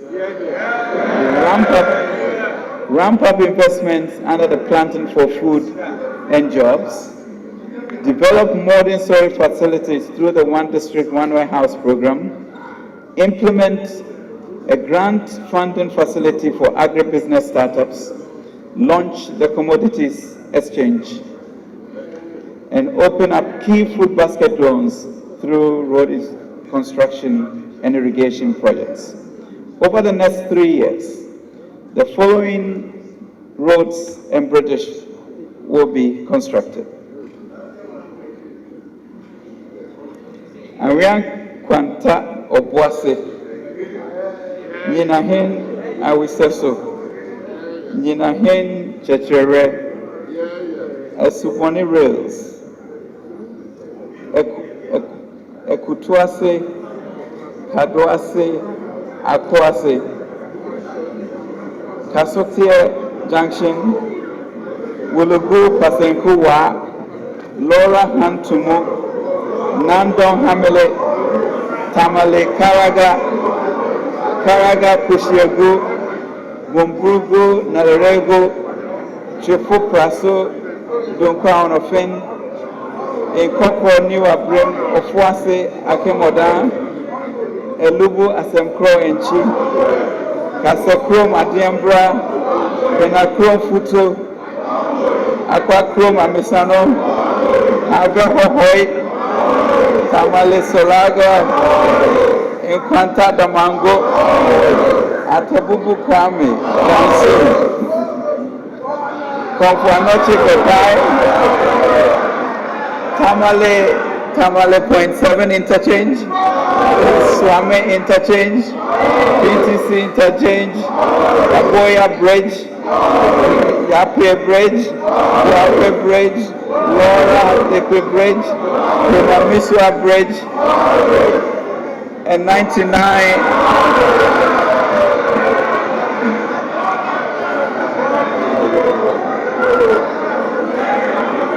and Mr. Speaker, 99 steel bridges.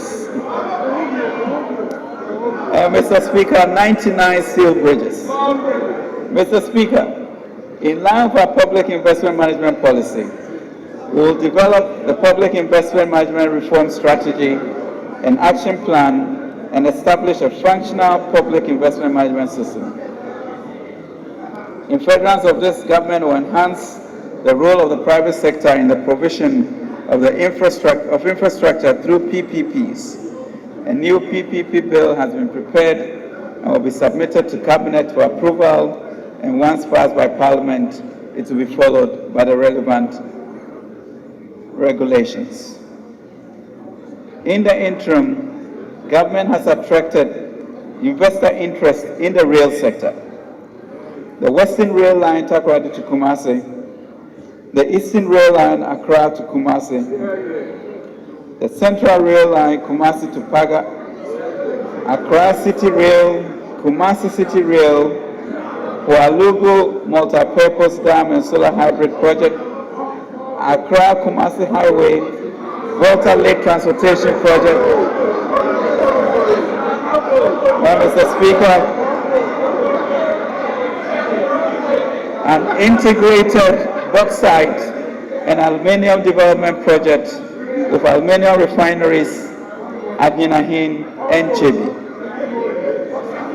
Mr. Speaker, we are introducing a Nation Builders Corps. A Nation Builders Corps. Mr. Speaker, the most critical economic problem of our time is youth unemployment, and in particular, graduate unemployment. Available data from ISA in March 2017 revealed that only 10% of graduates find jobs after their national service. The number of graduates to secure employment. This is due to varied challenges that range from the lack of employable skills, unavailability of funding capital for entrepreneurship, as well as low capacity of industry to absorb the huge numbers. We must, Mr. Speaker, reverse this trend.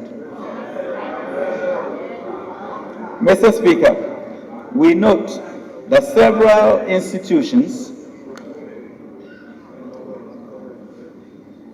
transition programs run under the various government institutions and agencies, including the Ministry of Local Government and Rural Development, the National Vocational and Technical Institute, Council for Technical and Vocational Education and Training, COTVET, Youth Enterprises Support, and the Youth Employment Authority have targeted non-tertiary graduates.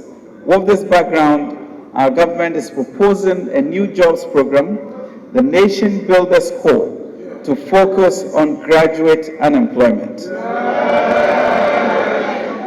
The Nation Builders Corps program will be a major government initiative to address livelihood empowerment and graduate unemployment to solve economic and social problems.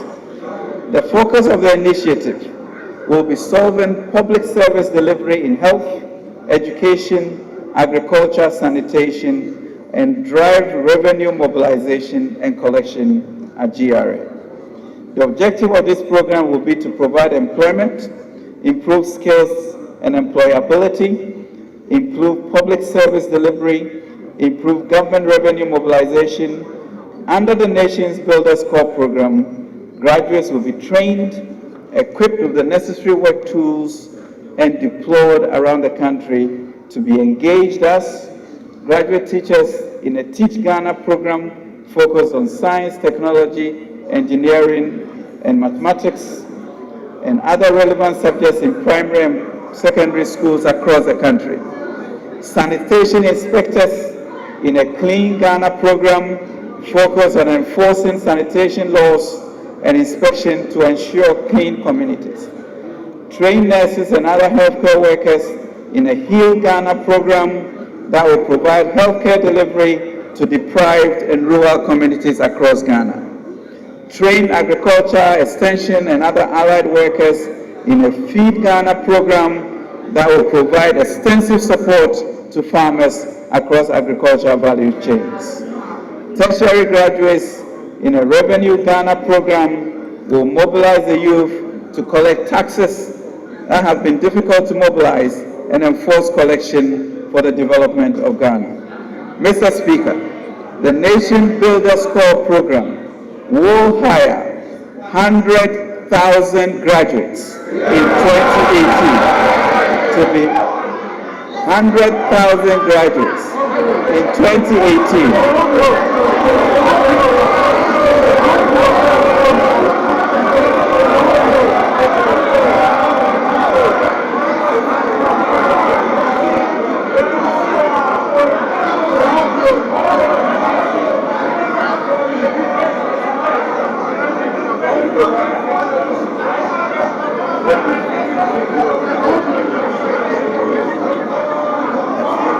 Mr. Speaker, Mr. Speaker,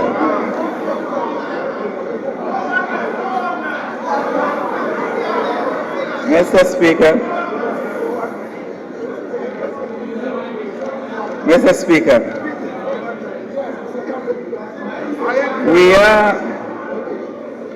we are confronted, Mr. Speaker, with only 10% of our graduates finding jobs, and it taking sometimes over 10 years for them to be placed in secure employment.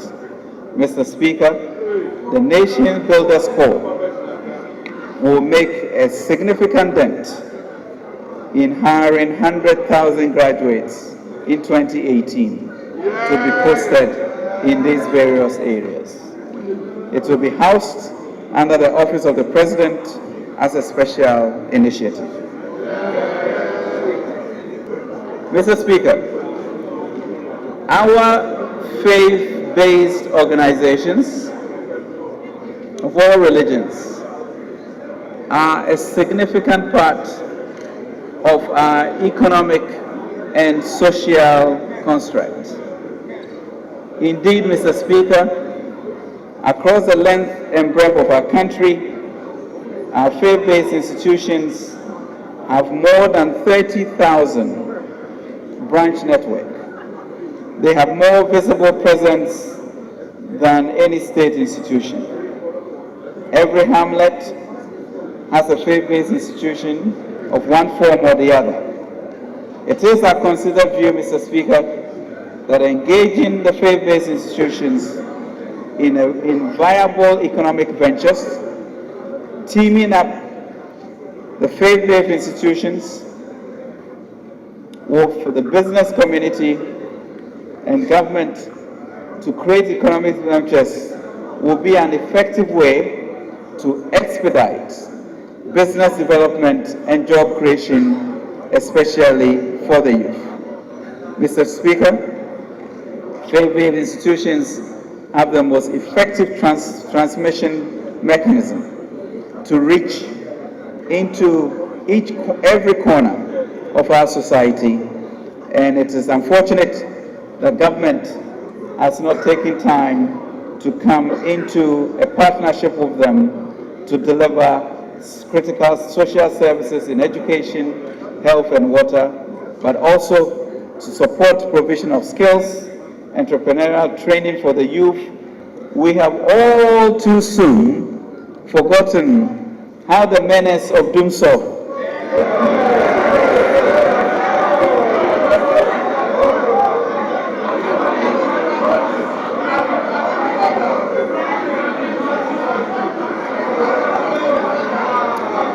Mr.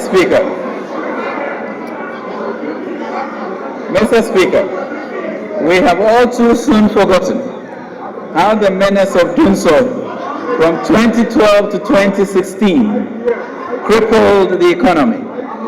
It contributed to the lowest growth rate recorded in the past decade, the loss of jobs, reduced economic output, and the loss of consumer and investor confidence in the economy. Doomsday, Mr. Speaker, was also compounded by high electricity tariffs, increasing the cost of doing business in the country. Mr. Speaker, during the 2016 election campaign, His Excellency the President, Nana Akufo-Addo, promised Ghanaians that with prudent management of the economy, the MPP government would ensure that electricity tariffs are reduced.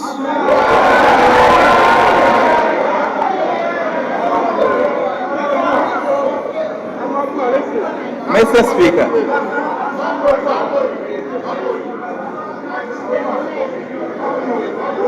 The President promised Ghanaians that with prudent management of the economy, the MPP government will ensure that electricity tariffs are reduced.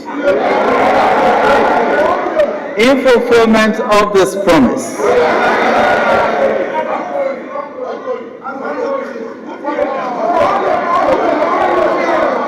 Government, Mr. Speaker, has reviewed the tariff setting methodology and cost structure of power production.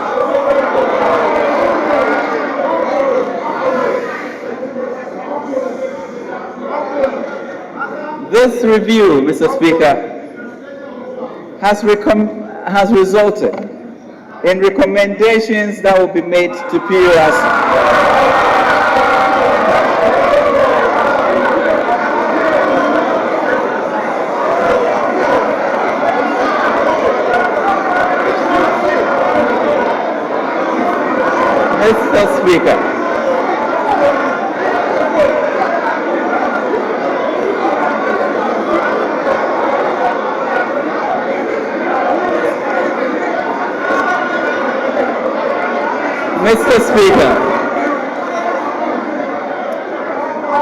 Mr. Speaker, this review has resulted in recommendations that will be made to the PORC for consideration as per the law.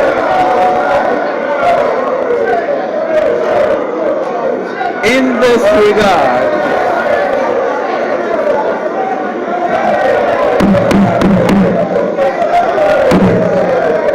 Order.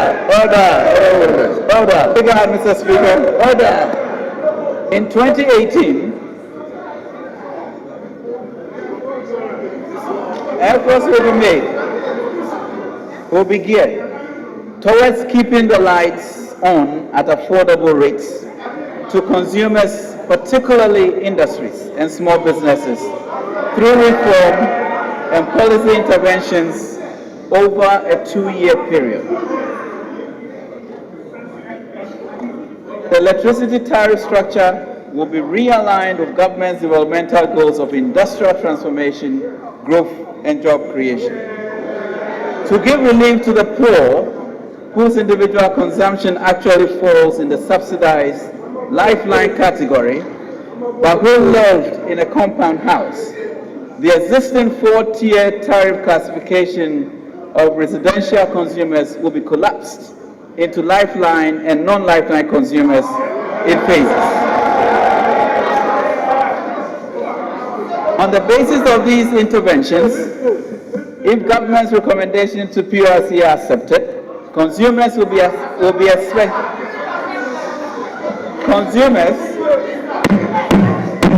expected to benefit. Honorable members, there will be order. On the basis of these interventions, every unparliamentary language, particularly, will be dealt with. There will be order. Honorable Minister, you continue. Thank you, Mr. Speaker.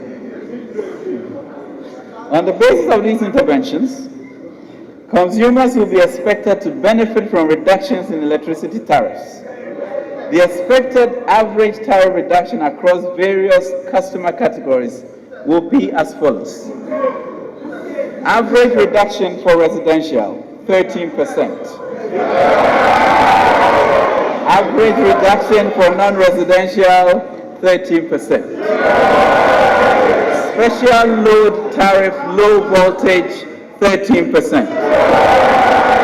Special load tariff, medium voltage, 11%. Special load tariff, high voltage, 14%. This is industry. High voltage mines, 21%.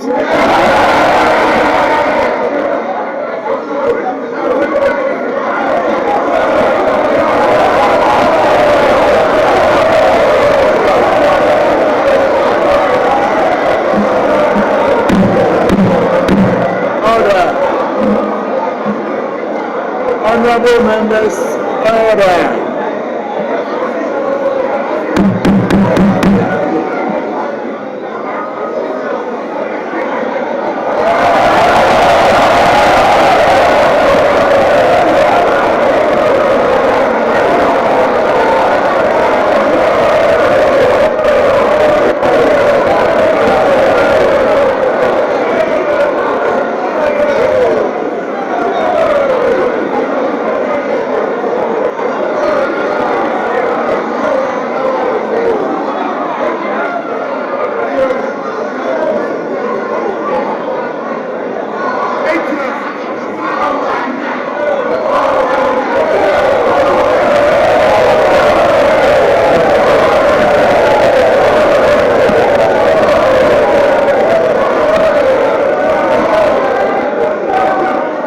Mr. Speaker,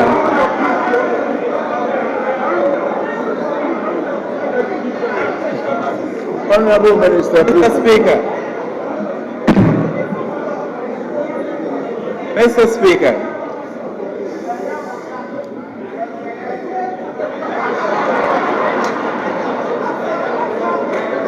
Mr. Speaker, consistent. Mr. Speaker, improving domestic revenue mobilization.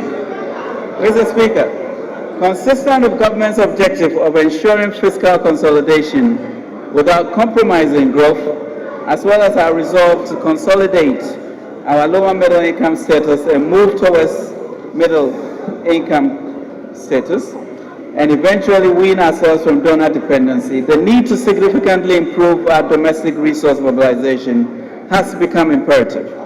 There is therefore the need to reverse the flat trend on tax to GDP ratios in the last few years. Mr. Speaker, in doing so, we will keep a balance across all sources of revenue and improve burden sharing across taxpayers using the most equitable and efficient administrative procedure and make the tax system more transparent and fair. Against the background, government will embark on the following measures to improve domestic resource mobilization. Create fiscal space by reducing budget rigidities. In this light, earmark funds capping realignment act that was passed last year to free resources for priority programs.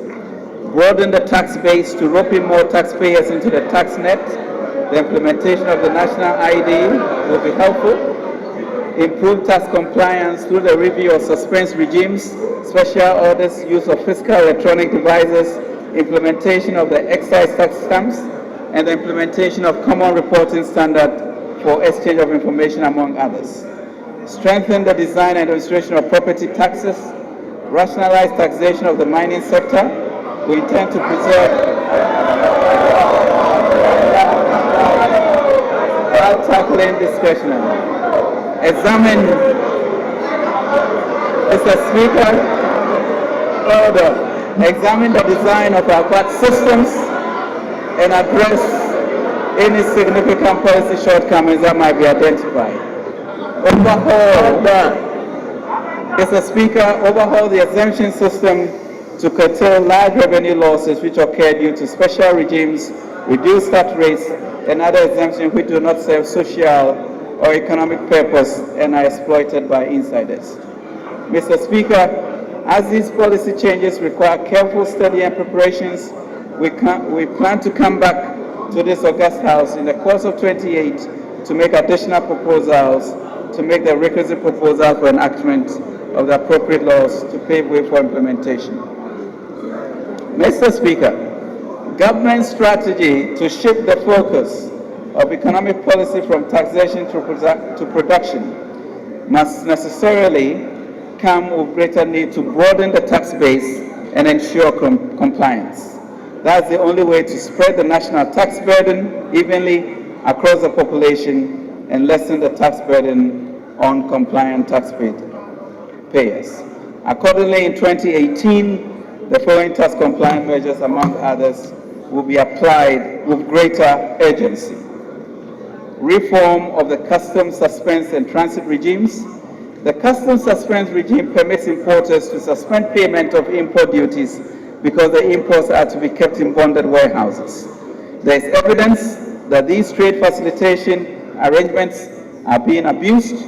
To remedy this and reduce the risk to revenue, importers will be required to submit letters of credit, guarantees, or insurance cover from participating accredited financial institutions before their goods are warehoused. The duties paid on goods removed from the warehouses will be set off against the financial instrument. Deployment of fiscal electronic device. The frequent audit of businesses has been a source of concern for the business community. In response to these concerns, government in 2018 will deploy fiscal electronic device to VAT-registered businesses. This will have the effect of VAT compliance and record keeping. Improving property tax collection. The Constitution enjoins MMDAs, Mr. Speaker, to mobilize revenue for provision of services.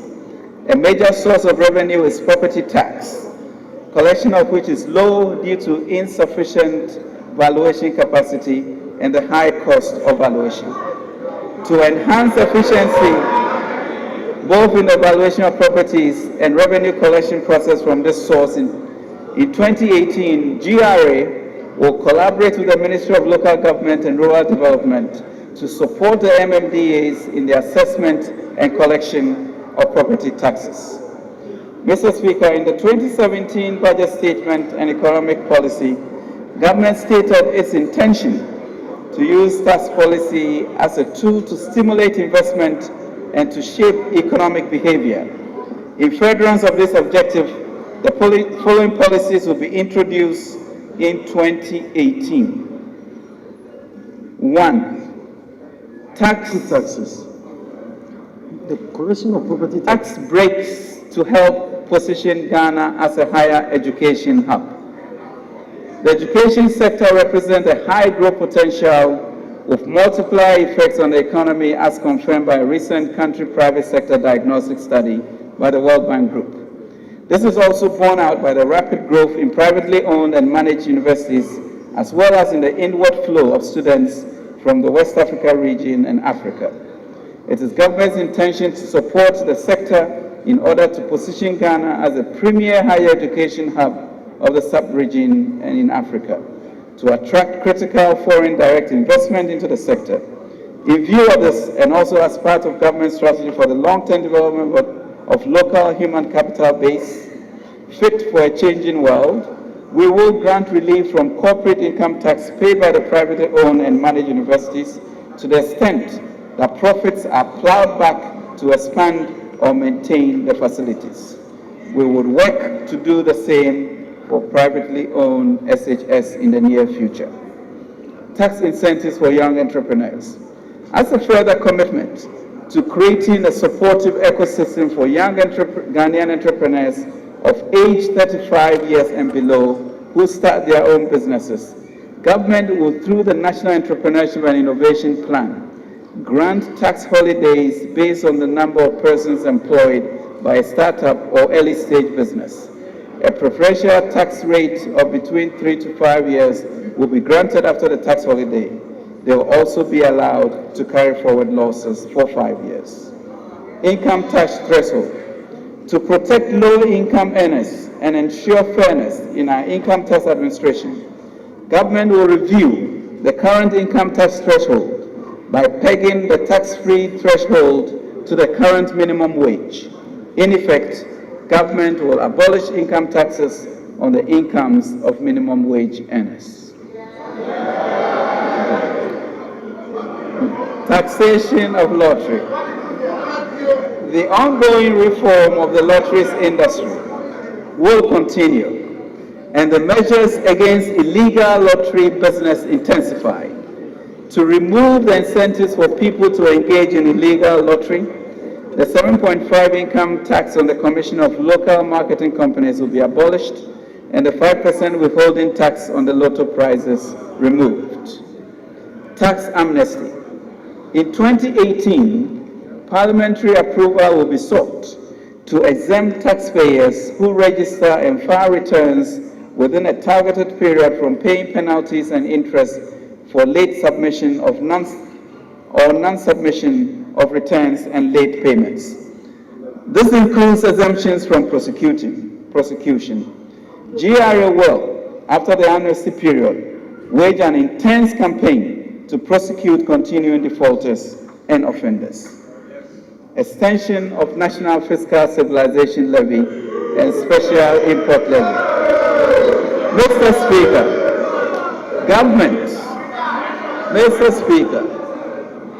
government continues to remove and reduce taxes both in 2017 and 2018 to support businesses and provide relief to individuals. Government is still committed to carrying out social interventions to improve the well-being of her citizens, especially the poor and the vulnerable. As such, Mr. Speaker, some tax handles have to be maintained in the short term as we make efforts to improve compliance. In this regard, the National Fiscal Stabilization Levy and the Special Import Levy will be extended to the end 2019. Financial sector initiatives. Mr. Speaker, a strong and an efficient financial sector is fundamental to realizing Ghana beyond aid. This requires innovative and long-term financing instruments to support economic development for higher productivity, jobs, and inclusive growth. Mr. Speaker, to achieve this, Ghana will design the requisite financial architecture that is capable of mobilizing resources to help rapidly advance our country's development through the following. Mr. Speaker, we will launch a national development bank with the capacity to mobilize private capital towards agriculture and industrial transformation, among others. Government has set up a task force to develop a roadmap for its establishment. The expectation, Mr. Speaker, is to capitalize it with $500 million. Mr. Speaker, we will restructure the Ghana Infrastructure Investment Fund, GIF, with the capability to mobilize foreign private capital for critical infrastructure development using a private sector model. Mr. Speaker, we intend to enhance the capacity of the Ghana Exim Bank to support agriculture and industrialization for export. Mr. Speaker, the financial sector of our country remains heavily dominated by banks.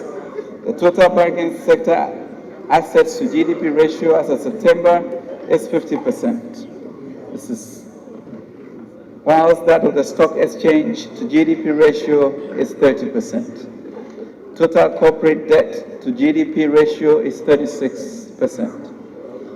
Mr. Speaker, all of this has to change to create a vibrant financial services sector to support our industrialization. Mr. Speaker, in effect though, access to long-term funds by the private sector is not sufficient to drive accelerated economic growth of the country.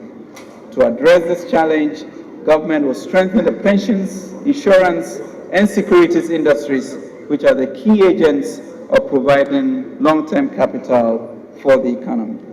Mr. Speaker, the following specific reforms will aim to address some of these challenges in 2018.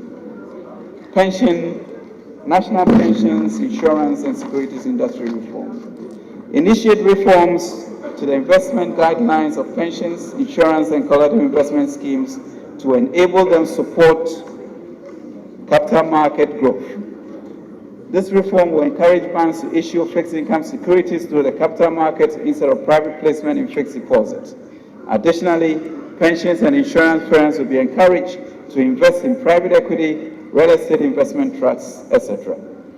National Informal Sector Pension Scheme. Mr. Speaker, the Cocoa Board Law 1984, Section 26, enjoined the Board of Directors of the Ghana Cocoa Board to establish a contributory pension scheme for the nation's cocoa, coffee, and shea nut farmers. In this regard, government has started a process of setting up a broader informal sector pension scheme under the third tier of the National Pension Scheme to cover cocoa farmers, amongst others. The framework to operationalize the scheme will be developed in 2018. Mr. Speaker, this scheme will complement the effort of private sector corporate trustees to provide social protection for a large segment of Ghanaians who are in the informal sector, especially our hard-working cocoa farmers. Establishment of an agriculture commodities exchange. Work on setting up the Ghana Commodity Exchange and warehouse receipt system has been ongoing for a decade. The exchange is expected to enable easy access to markets, fair pricing for smallholder farmers, and formalize informal agriculture trading activities. Government's priority is to operationalize the commodity exchange in 2018 to support agricultural transformation, including the planting for food and jobs. Mr. Speaker, development of housing and mortgage finance industry. Mr. Speaker, developing a vibrant mortgage and housing finance market is key for social equity and economic development and job creation. To support private sector efforts in expanding access to housing, the Ministry of Finance will partner with banks, pension trustees, and securities market players to start a process of developing and deepening the local mortgage and housing finance market to offer affordable mortgages at subsidized interest rate beginning of public sector workers. The policy objective is to reduce the cost of local currency mortgages offered by banks and to encourage the use of technology to lower the cost of housing by the private sector. This is expected to contribute to the reduction of Ghana's housing deficits, which currently stands at 1.7 million. Positioning Ghana as a regional financial services hub. Over the past decades, Ghana has positioned itself as a pillar of stability in the sub-region, with relatively strong institutions and entrenched democracy. Government intends to capitalize on the success by positioning Ghana as a regional financial services hub. Mr. Speaker, positioning Ghana as an international financial services center is intended to make Ghana the preferred headquarters for all international banks operating in the sub-region and in Africa.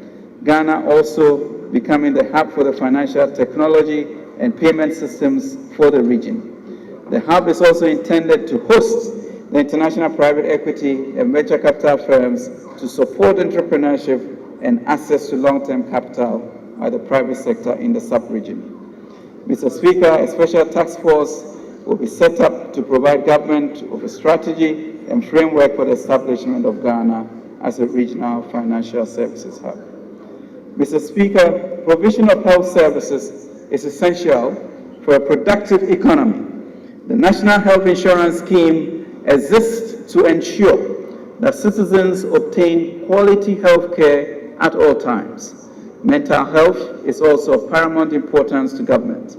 Studies have indicated that the current revenue sources do not guarantee the sustainability of the fund, given that enrollment to the scheme has increased over the years. To ensure sustainability of the scheme, there's a need to review the sources of funding to increase the revenue flow into the fund. We will consult the relevant stakeholders and make proposals based on such consultations. Voluntary Education Fund. Mr. Speaker, with the successful launch of free SHS, government has received proposals from the public, several of which encourage the establishment of a fund to receive voluntary contribution to support education. Thankfully, Mr. Speaker, the GET Fund law allows for the setting up of other education-related funds. In 2018, the Ministry will work with GET Fund to set up these education funds to enable Ghanaians make voluntary contributions to support educational institutions and also facilitate stakeholder ownerships in strong senior high school institutions. Promoting economic opportunities for women. Mr. Speaker, empowering women and achieving gender equality is fundamental to the realization of our SDG goals. The President is committed to empowering women and creating opportunities for their participation in the job and wealth creation agenda. In order to promote economic opportunities for women, special consideration will be given to women in government procurement.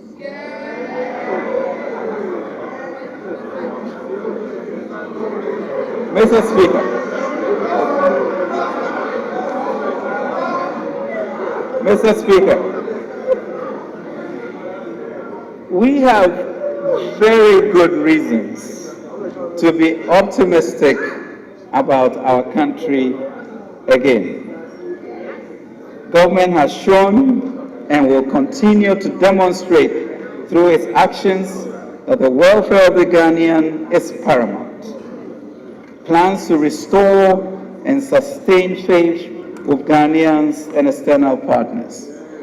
This is evident in our decision to complete the IMF ECF program at the end of December 2018, and will ensure that all targets are met.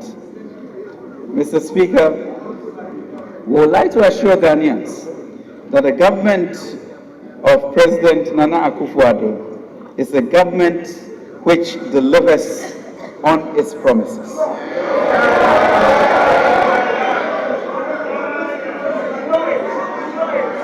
Mr.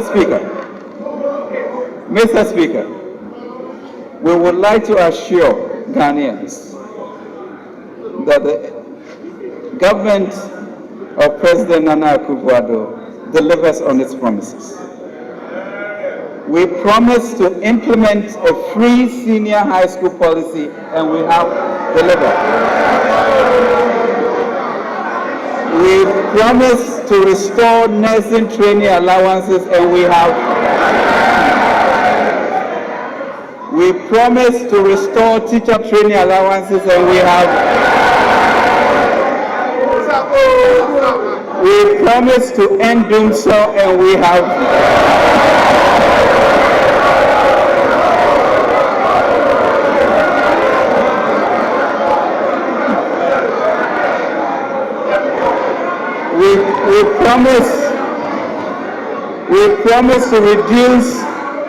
We promise to reduce fertilizer prices by 50%.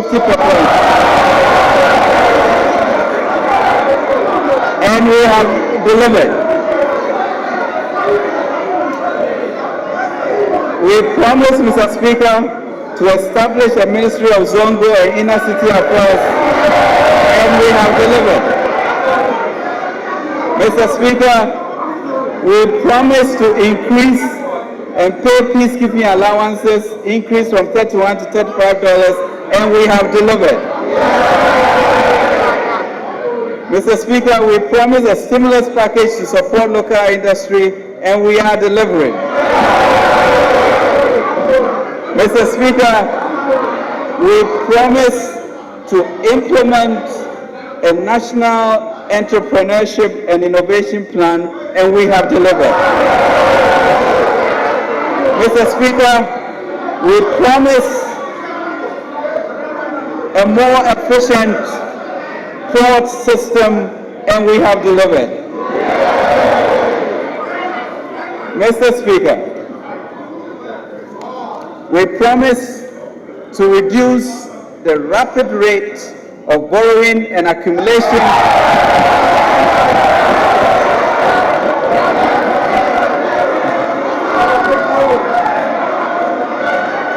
Mr. Speaker, we promise to reduce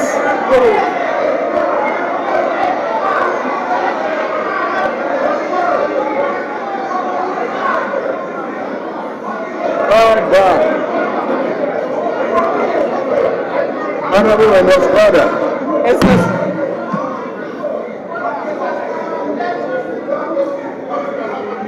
Mr. Speaker, we promise to restore economic growth, and we have delivered. We promise to reduce interest rates, and we have delivered. We promised to improve Ghana's sovereign credit rating, and we have delivered. We promised to enhance fiscal discipline in the management of our economy, and we have delivered. Mr. Speaker,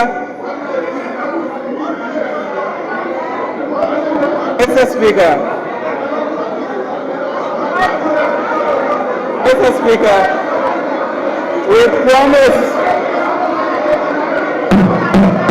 Mr. Speaker, Order, honorable members. Mr. Speaker, Honorable members, order. Mr. Speaker, we promise to reduce taxes, and we have delivered. Mr. Speaker, we promise to stay current on its statutory obligations like NHIS, DACF, Get Funds, SNIT, and we are delivering. Mr. Speaker, we promise a national digital property address system, and we are delivering. Mr. Speaker,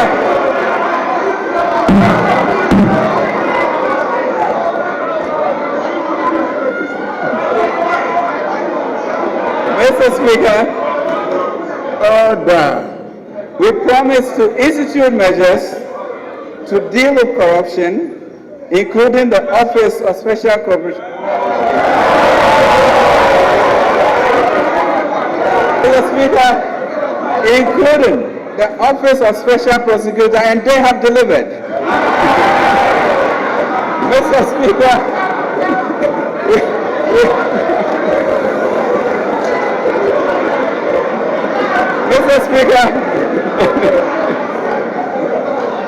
we promise to issue national ID cards, and we are delivering. We promise to establish a Zongo Development Fund, and we are delivering. Mr. Speaker, we promise to establish 3 development authorities: Northern, Middle Belt, and Coastal, and they have delivered. As vehicles for the allocation of the 1 million per constituency, and we intend. Mr. Speaker,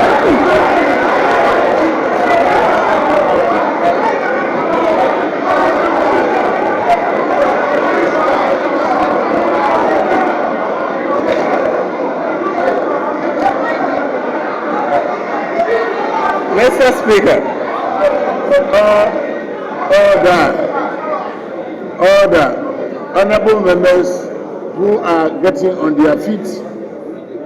Honorable, don't get on your feet.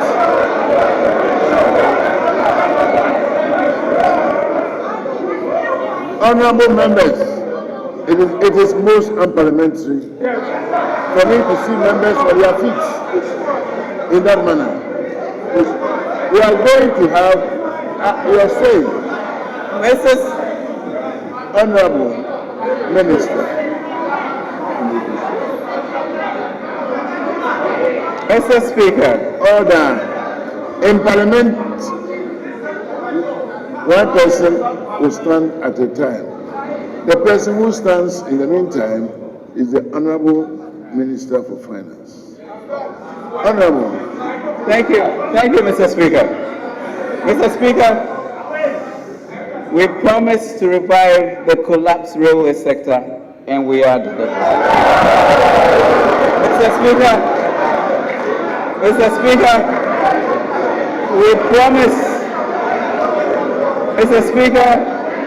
we promise to reduce electricity tariffs, and we are on course to deliver.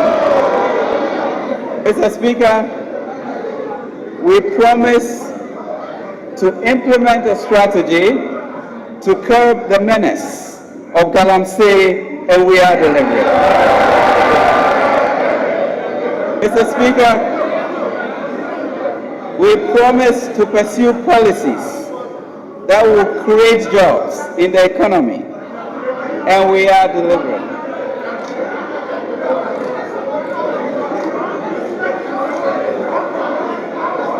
Mr. Speaker,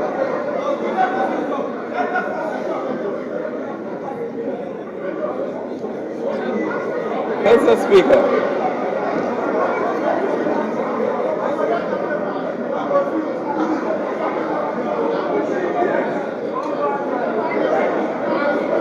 Mr. Speaker, Mr. Speaker, Order. Mr. Speaker, we have fulfilled our promises. Mr. Speaker, in my debut appearance in this august house, my backbencher friends across the aisle traded Bible quotations with me. As I invoked the miracle of Jesus feeding the 5,000 with 5 loaves of bread, Matthew 13, they responded, Mr. Speaker, with Philippians 4:19, that my God will meet all your needs according to the riches of his glory in Christ Jesus. 4:19. Mr. Speaker, with the little, Mr. Speaker, with the little we inherited from the Mahama government, our performance these 10 months are indeed nothing less. Mr. Speaker, with the little we inherited from the Mahama government, our performance these 10 months are indeed nothing less than a miracle. Nothing less than a miracle. As evidenced by the blessings and achievements I've just enumerated. I can only add, Mr. Speaker, that the combination of Philippians 4:19 and Matthew 13, hard work and obedience, have greatly benefited our dear country. Mr. Speaker, going forward, as I mentioned, this budget is about putting Ghana back to work. And in as much as we have delivered this year, by the grace of God, we will massively deliver on jobs this year. Mr. Speaker, planting for food and jobs, 700 million. Stimulus package for industrialization, 236 million. Zongo Development Fund, 100 million. Development authorities, 1.26 billion.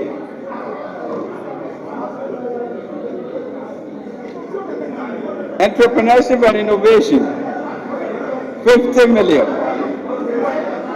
Ofori-Atta plan, Mr. Speaker, Nation Builders Corps, 600 million. National ID, 200 million. Positioning Ghana as a regional financial hub, a multi-billion-dollar industry. Integrated bauxite aluminium, 2 billion. Mr. Speaker, the Ofori-Atta plan for economic transportation, 1,600 kilometers of road, 500 million. Bridges, Gersel, 400 million cedis, Mr. Speaker, of agricultural financing. Mr. Speaker, in addition to this, IDA credit of $100 million for labor and jobs. Another IDA credit of $150 million, Mr. Speaker, for bank credit to support entrepreneurs and industrialization. Mr. Speaker,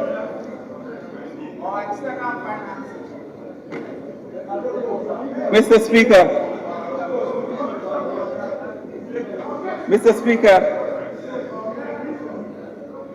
I would just like to state, Mr. Speaker, that jobs are here. Ejuma Riba, Mr. Speaker. And Mr. Speaker, with your kind permission, I would like, Mr. Speaker, to present to you the Ejuma budget.